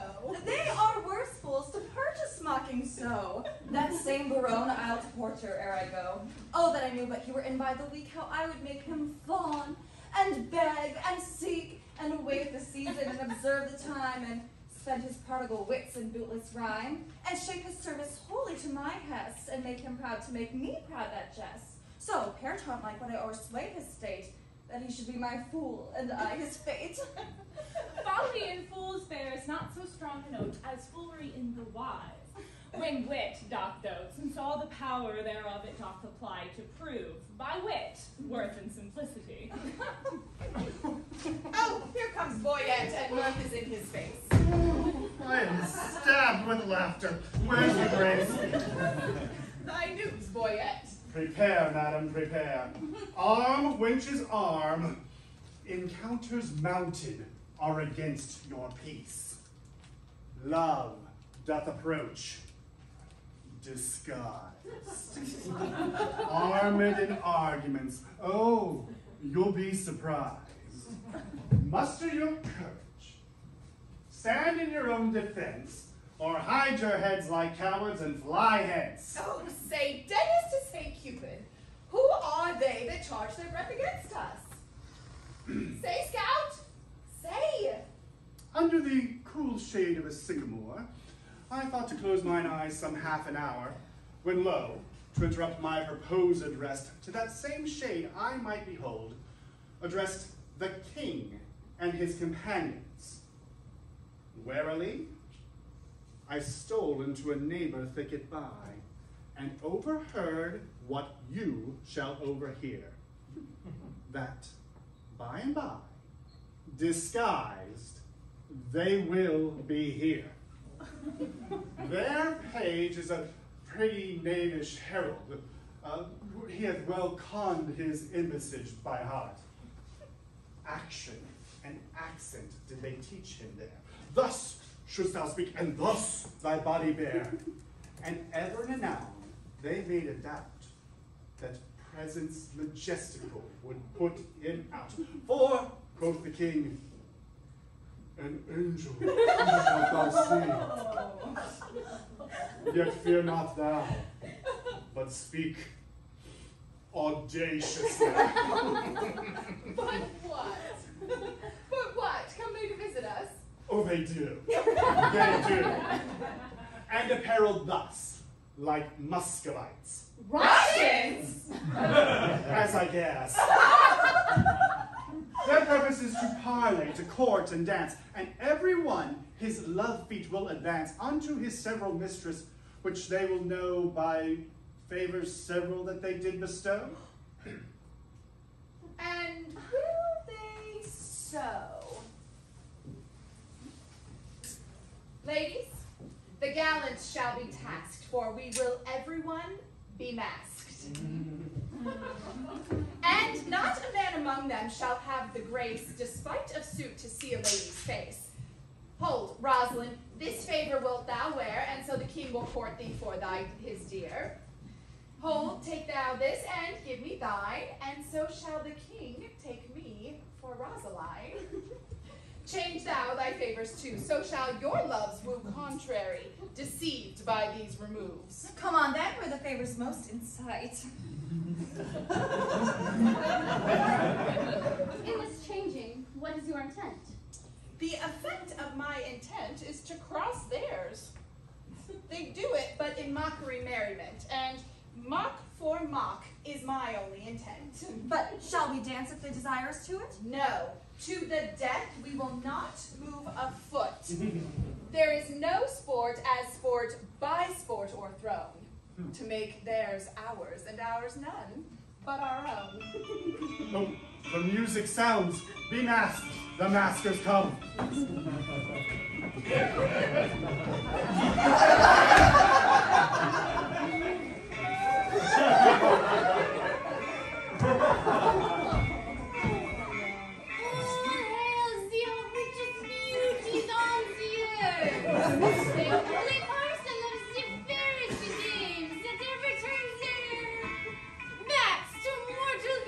Their eyes, Dylan, their eyes! That ever turns their eyes to mortal views. Hey! Hey! Hey! Hey! Hey! Hey! Hey!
know what they would.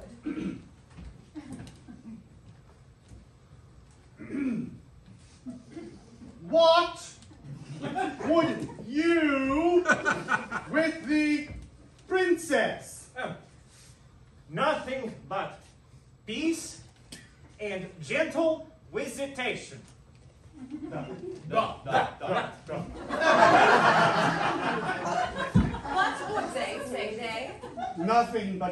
and gentle visitation.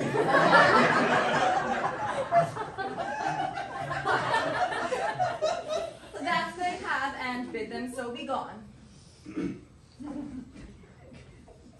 She says you haven't, and you may be gone.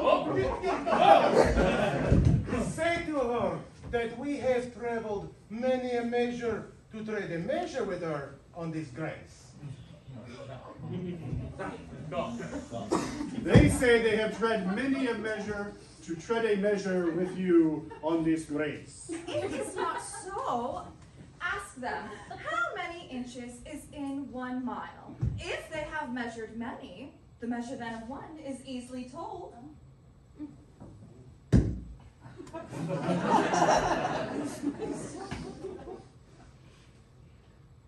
If you have measured 1 mile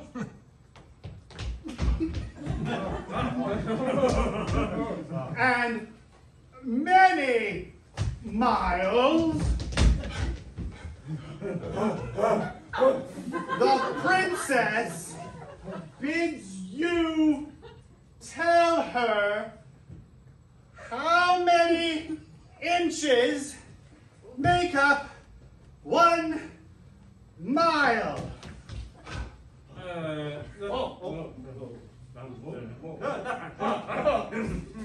Tell her we measure them by weary steps.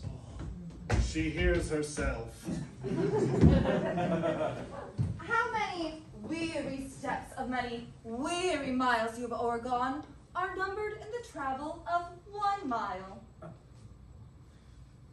We number nothing which we spend for you. Vouchsafe to show us the sunshine of your face, that we, like savages, may worship it. My face is but a moon, and clouded too. Oh, plays some such clouds to do as such clouds do. The music plays. Watch think some motion do it. Our ears vouchsafe it. But your legs should do it. Since you are strangers and come here by chance, will not be nice. Take hands, we will not dance. Why we take in? Only to part as friends. Curtsy, sweethearts, and so the measure ends. If you deny to dance, how about more chat? In private, then. Best please with that.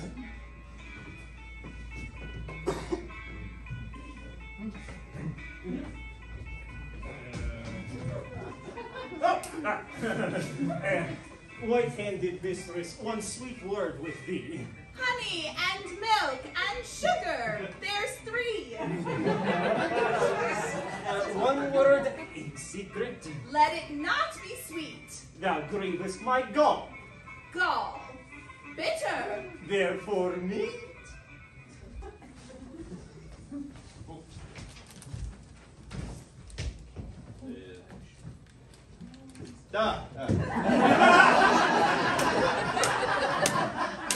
Will you vouchsafe with me to change of blood? Name it. Fair lady. Say you so. Fair lord. Take that for your family. Pleasing you as much in private, and I'll bid adieu.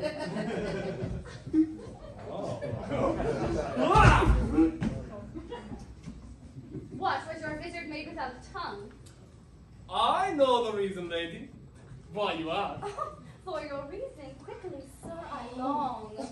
A calf, fair lady. No, a fair lord calf. Oh, let's part the word. No, I'll not be your half. Take all and wean it. It may prove an ox. Look how you butt yourself with these sharp locks. Will you give horns, chaste lady? Do not so. Then die a calf before your horns do grow. One word with you in private, ere I die. Bleat softly then. The butcher hears you cry. The tongues of mocking wenches are as keen as the razor's edge invisible, cutting a smaller hair than may be seen above sense of sense. So sensible seemeth their conference. their conceits have wings. Fleeter than arrows, bullets, wind, thought, swifter things. Not one word more, my maids. Break off, break off.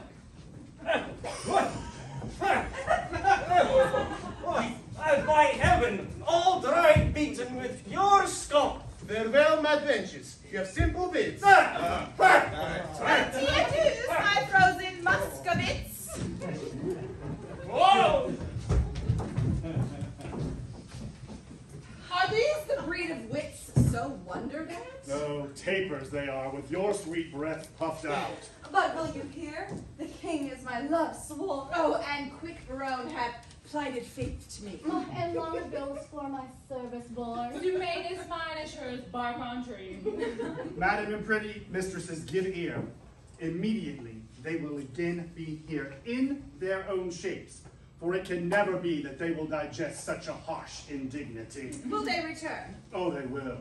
They will. God knows. And leap for joy, though they are lame with blows. Therefore, exchange favors, and when they repair, blow like sweet roses in the summer air. Well, what should we do if they return in their own shapes to woo? Good madam, if by me you'll be advised, let's mock them still as though known as disguise. Let us complain to them what fools were here, disguised like Muscovites in shapeless gear, and wonder what they were and to what end their shallow shows and prologue vilely penned, and their rough carriage so ridiculous should be presented at our tent to us. Ooh, the gallants approach. Ladies, to the tents, away. Whip to our tents as rows run o'er the land.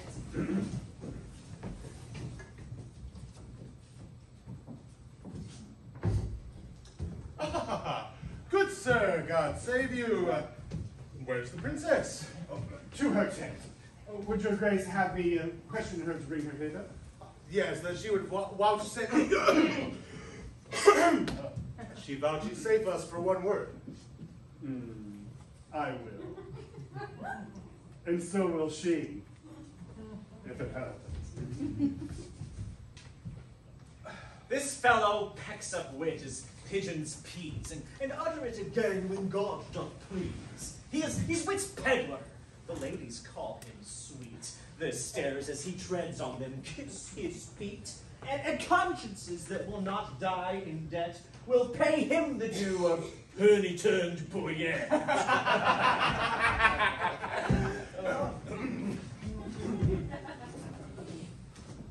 Fair princess, well time of day.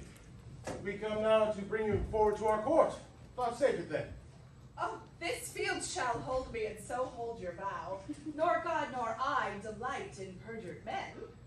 Dupe me not, for the virtue of thine eyes must break my oath. Well, you nickname virtue.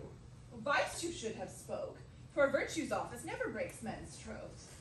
And by my virgin honor, yet as pure as the unsullied lily, I protest. A world of torments though I should endure, I would not yield to be your house's guest. So much I hate a breaking cause to be, of heavenly oaths vowed with integrity. You have been here, lived in desolation, unseen, much to our shame. Oh, not so, my lord. Oh, it is not so, I swear. We have had pastimes here in pleasant game. A mess of Russians left us but of late. Oh, madam. Russians! Indeed, my lord. Trim gallants full of courtship and of state. Madam, speak true.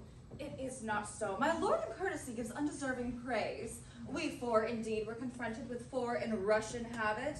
Here they stayed an hour and talked apace. And in that hour, my lord, they did not bless us with one happy word. I dare not call them fools, but this I think. When they are thirsty, fools would fain have drink. This jest is dry to me. Gentle sweet, your capacity is of that nature that to your huge store, wise things seem foolish and rich things but poor. This proves you wise and rich, for in my eye, I am a fool and full of poverty. but that you take what doth to you belong, it were a fault to snatch words from my tongue. Oh, I am yours, and all of it I possess.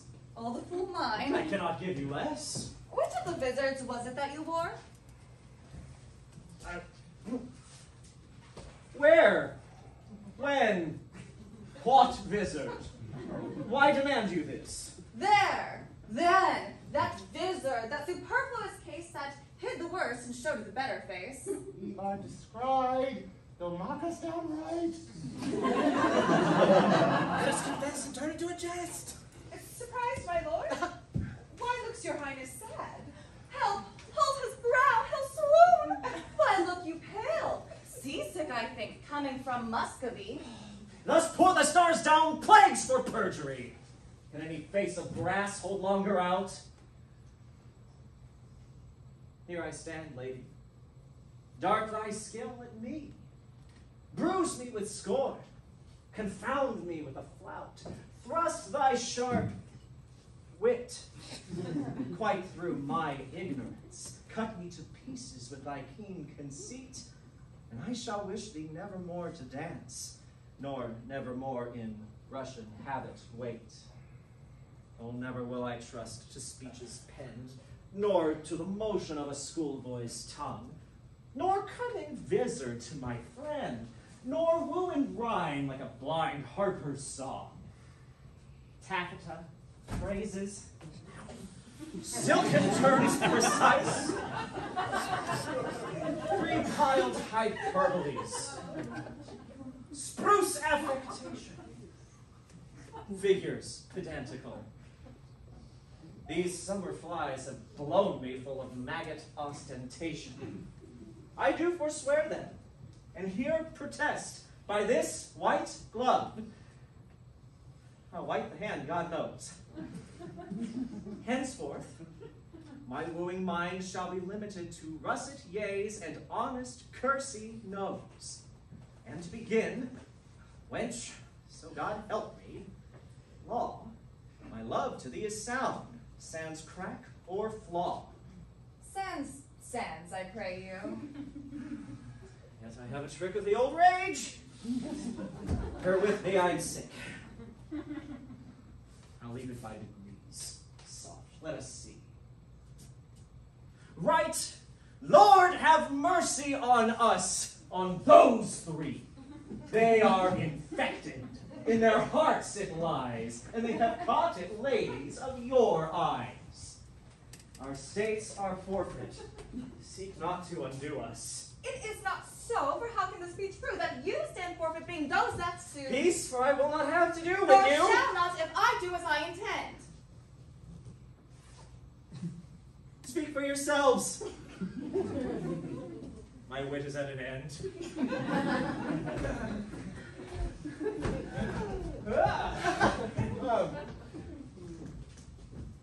Teach us, sweet lady, some fair excuse for this transgression. The fairest is confession. Were you not even now here disguised? Madam, I was. And were you well advised? I was, madam.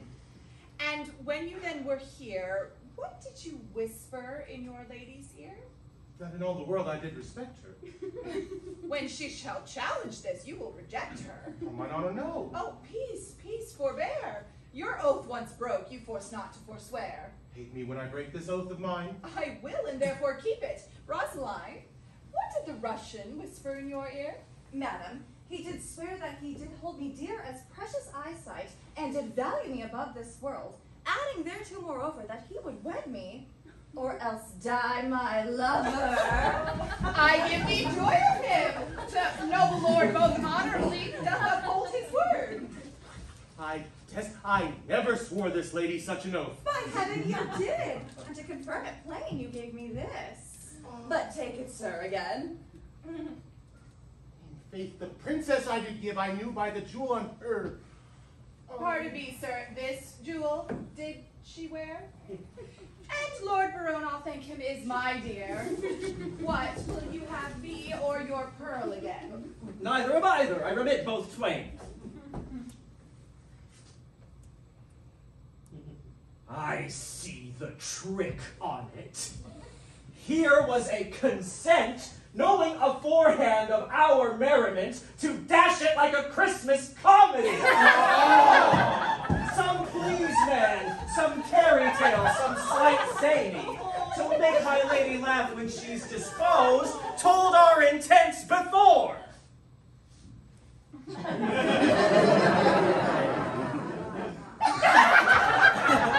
once disclosed, the ladies did change favors, and then us, following the signs, wooed but the sign of she. Now, to add perjury and more terror, we are again forsworn in both will and error. You leer upon me, do you? Here's an eye wounds like a leaden sword. Oh, yea, nearly. Hath this career managed, this brave been run? Oh, lo, he is tilting straight. Peace! I had done.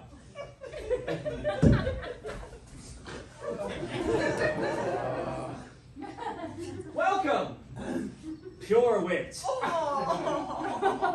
Thou partest a fair fray. Oh, Lord!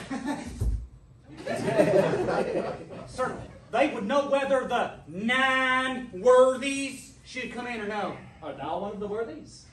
It pleased them to think me worthy of Pompey the Great. For mine own part, I know not the degree of the worthy, but I am to stand for him. Go get them prepared. We will turn it finely off, sir. We will take some care. Own they will shame us. Let them not approach. We are shame-proof, my lord.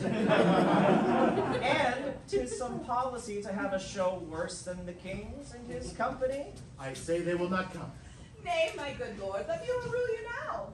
That sport best pleases that pleases know how.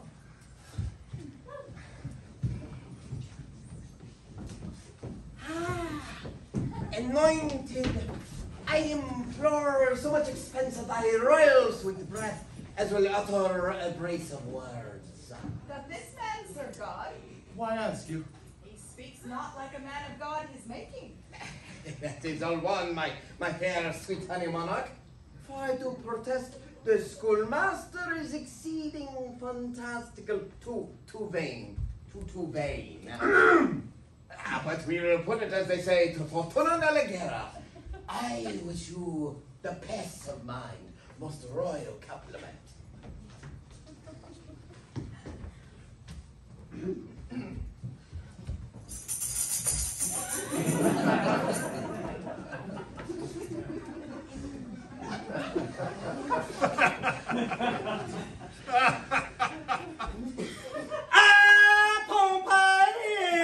You lie, you are not he.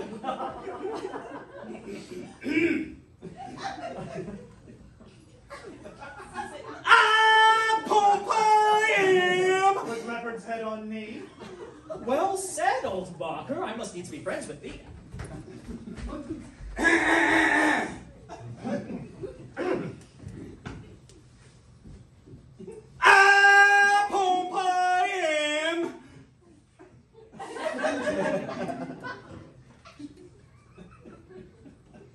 Pompey!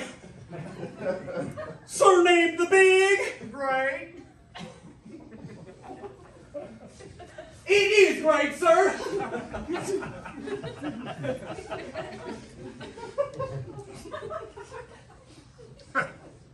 Pompey! Surnamed the Great? That often field with targe and shield did make my foe to sweat. In traveling along this coast, I hear him come by chance and lay my arms before the legs of this sweet lass of France.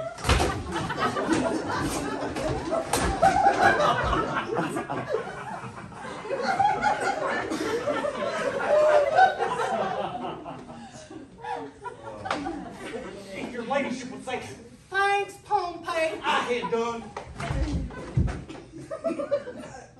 Great thanks, great Pompey.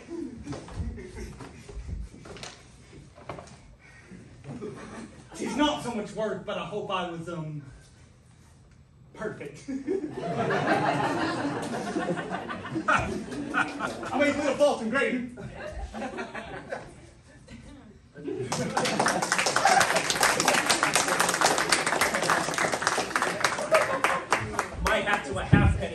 Pompey proves the best worthy.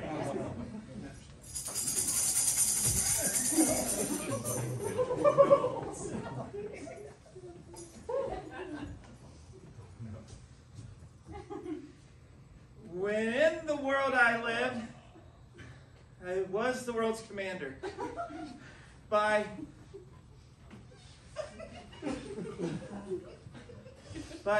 east, west, north, or south, I spread my conquering might. My scutcheon does declare that I am Alexander.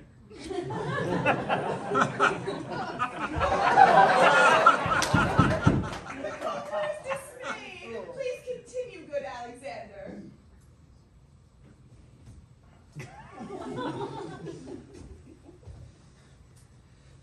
When in the world I live, the world's commander. Pompey the Great!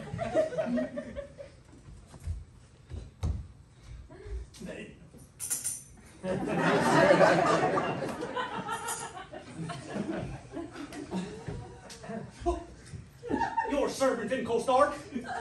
Take away the conqueror. Take away Alexander. Oh, sir. You have overthrown Alexander the Conqueror?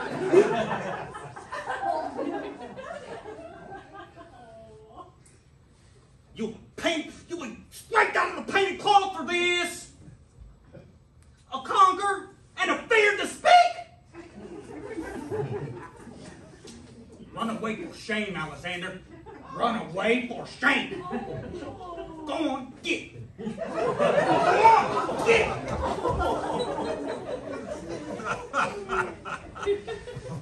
There. And it shall please you. A foolish, mild man. He's a marvelous good neighbor, faith, and a very, very good bowler. But for Alexander, alas, you see how it is. A little overparted. But there are worthies of coming that will speak their mind in some other sort.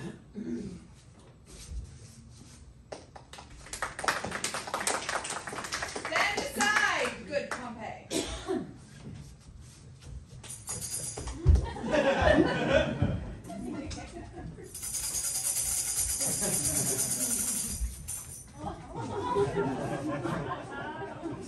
Great Hercules is here presented by this imp, whose club killed Cerberus, that three-headed Conus. But when he was a babe, a child, a shrimp, thus did he strangle serpents in his manus. Herein he is presented in his minority, ergo hence I come with this apology.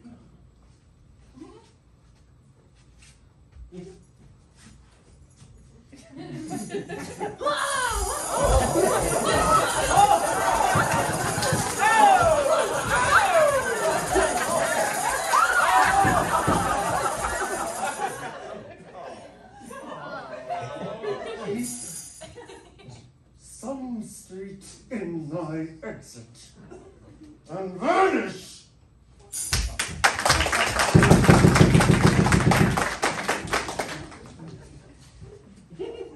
Judas I am. Judas. Not Iscariot, sir. Judas I am, eclipsed Maccabeus. Judas Maccabeus clip is plain Judas. Aye, a kissing traitor. How art thou proved Judas? Judas I am. The more shame for you, Judas. What do you mean, sir? Judas hung himself. Well, begin. You are my elder. And well followed, for Judas was hanged on an elder. Thou shalt not put me out of countenance. Because thou hast no face. What is this? A citron head. A dead face ring. The face of an old Roman coin, scarce. The marble face on a black. A St. Charles and cheek and a brooch. And now forward, for we have put thee in countenance. Put me out of countenance. This was not generous. This was not gentle. This was not humble.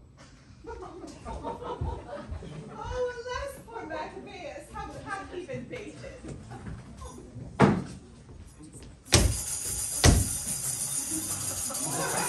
Or is this Hector? I think Hector not so clean timbered. His leg is too big for Hector's. More calf, certain.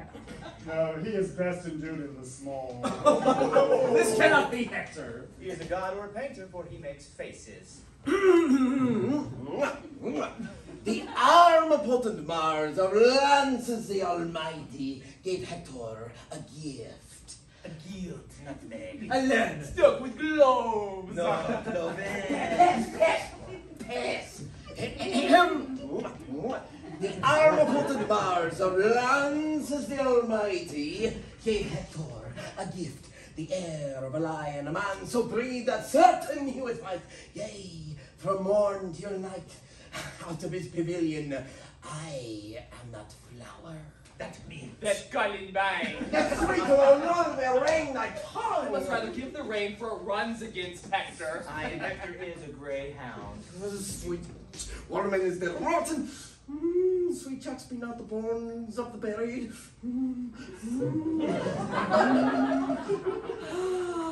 When he breathed, he was a man. But I will forward with my device.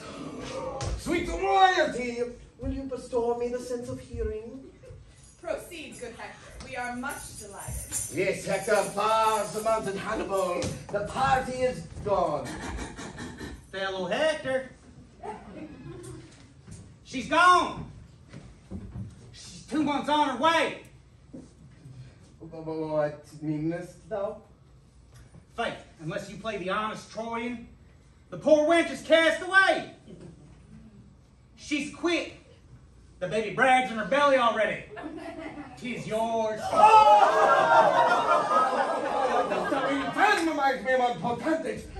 Thou shalt die. Then shall Hector be whipped for Jacquinetta that's quit by him, and hanged for Pompey that is dead by him. Go! Oh! Maiden of Pole, I challenge thee. I will not fight with a pole like a northern man. I'll slash. I'll do it by the sword. I pray you, let me borrow my arms again.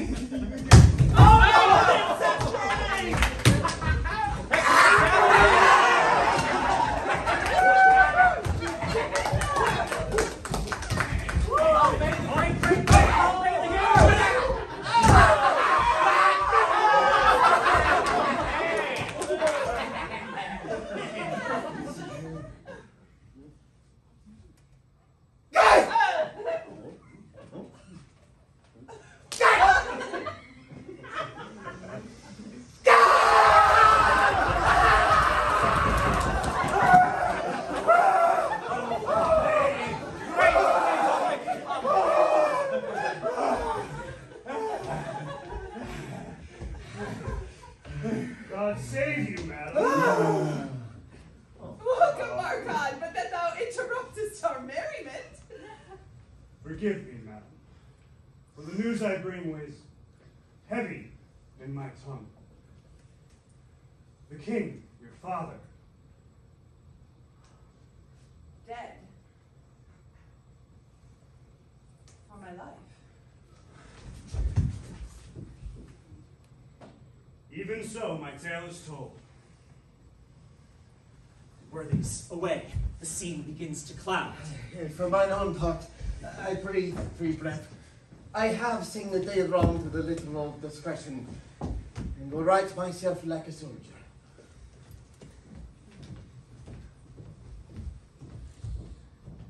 How fares your majesty? Boyette, prepare. I will away tonight. No, please, I beseech you, stay. Prepare, I say. I thank you, gracious lords, for all your fair endeavors and entreat out of a new sad soul that you vouchsafe to excuse or hide the liberal opposition of our spirits. If over boldly we have borne ourselves in the converse of breath, your gentleness was guilty of it. Farewell, humble lord, heart bears not a humble tongue. Though the morning brow of progeny was first at hand, and forgives the smiling courtesy of love, but yet love was first at foot. It is not so profitable to wail against those lost, but to lose those newly found. I understand you not. My griefs are doubled. Honest, plain words best pierce the ears of grief. For your fair sakes, we have neglected time, played foul play with our oaths.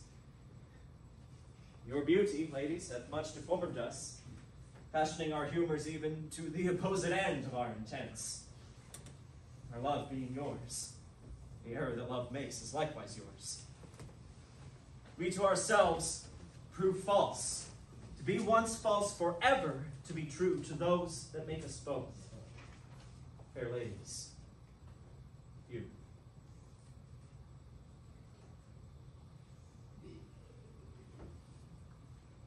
We received your letters full of love, your tokens, the ambassadors of love, and in our maiden council rated them at courtship, pleasant, just, and courtesy.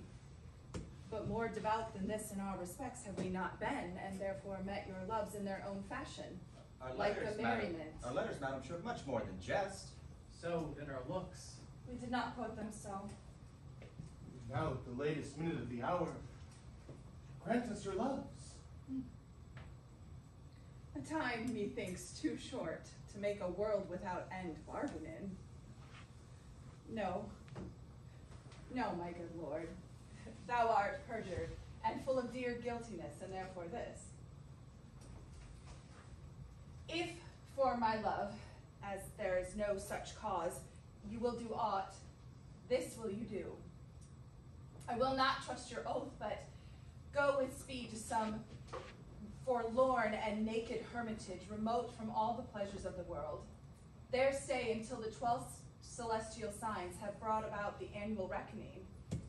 If this austere, insociable life change not your offer made in heat of blood, if frosts and fasts, hard lodging, and thin weeds nip not the gaudy blossoms of your love, but that it bear this trial and last love, then at the expiration of the year, come challenge me.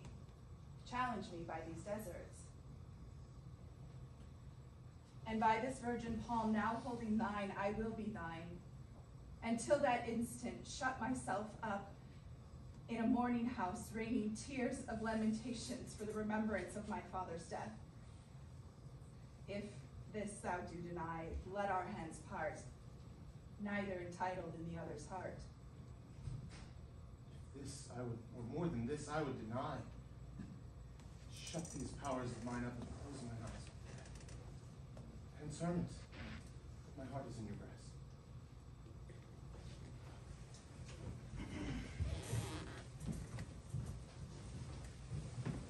But what to me, my love? But what to me? A wife? A beard, fair health, and honesty. With threefold love, I give you these three. Oh, shall I say I thank you, gentle wife? Not so, my lord. A 12th month and a day. I'll mark no words that smooth-faced wooers say. Come, when the king doth to my lady come. Then, if I have much love, I'll give you some. I'll serve thee true and faithfully till then. Yet swear not, lest you be forsworn again.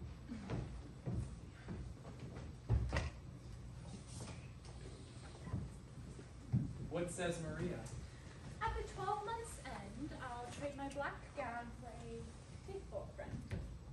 I'll stay with patience, but the time is long. Oh, the liker you tall are so young.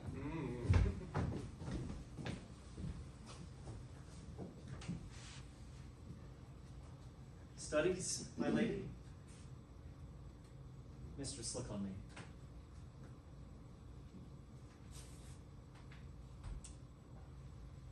Behold the window of my heart, mine eye. And what humble suit attends thy answer here? Impose some service on me for thy love. Oft have I heard of you, my lord Barone, before I saw you, and the world's large tongue proclaims you for a man replete with mocks, full of comparisons and wounding flouts, which you, on all estates, shall execute that lie within the mercy of your wit. To weed this wormwood from your fruitful brain, and therewithal to win me, if you please, without the which I am not to be won, you shall this 12-month term from day to day visit the speechless sick, and still converse with groaning wretches, and your task shall be, with all the fierce endeavor of your wit, to enforce the pained impotent to smile. To move wild laughter in the throat of death? It cannot be. It is impossible. Mirth cannot move a soul in agony.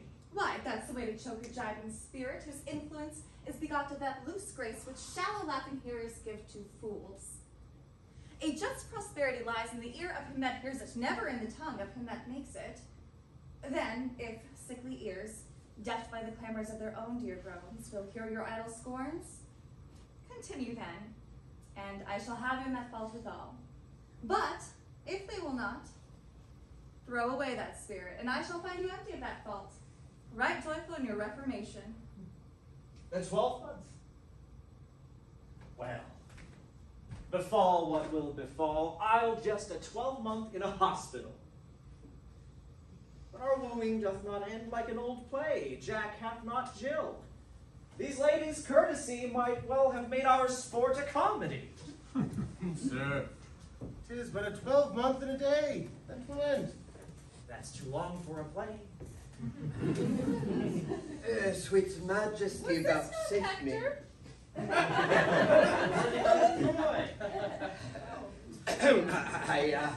I will kiss your royal finger and take my leave. I am a votary. I have plowed to Jaconetta to hold the plow for her sweet love 3 years. But, most esteemed greatness, will you not hear what the two learned men have compiled in favor of the owl and the cuckoo? It should have followed at the end of our show.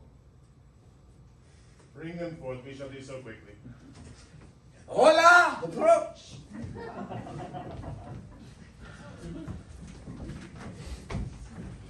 This side is keen's, winter, this, bear, spring, the one maintained by the owl, the other the cuckoo.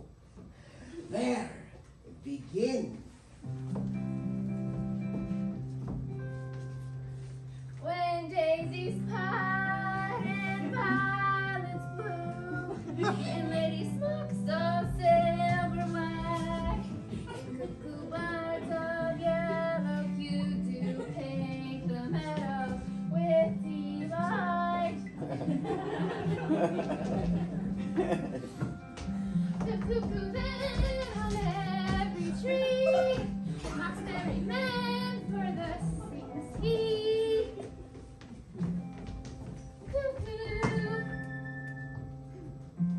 cuckoo, cuckoo, a word of fear, unpleasing to a merry ear.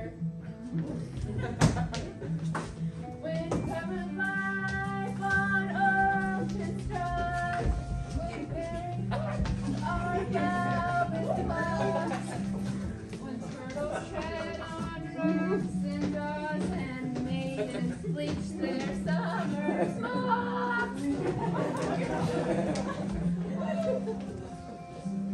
Cuckoo bird on every tree, mocks merry men, for thus sings he. Cuckoo, cuckoo, cuckoo, a word of fear, unpleasing to a merry ear.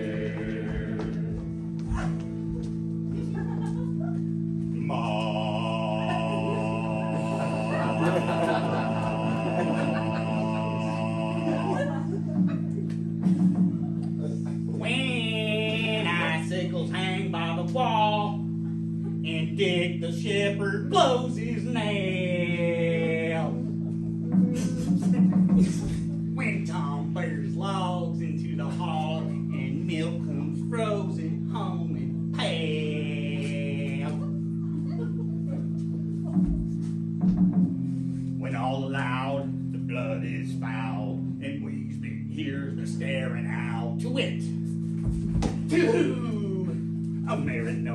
while Greasy Joan doth kill the foe.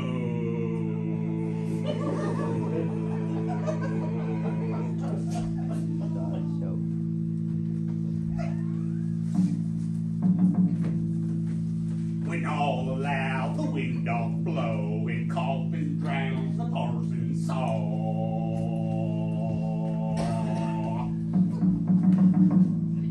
When birds sit brooding in the snow, and Mary's nose looks red and raw. When Francis and the bold and now sings the staring owl to it, to who? A merry note, while Greasy Joan doth kill the boat.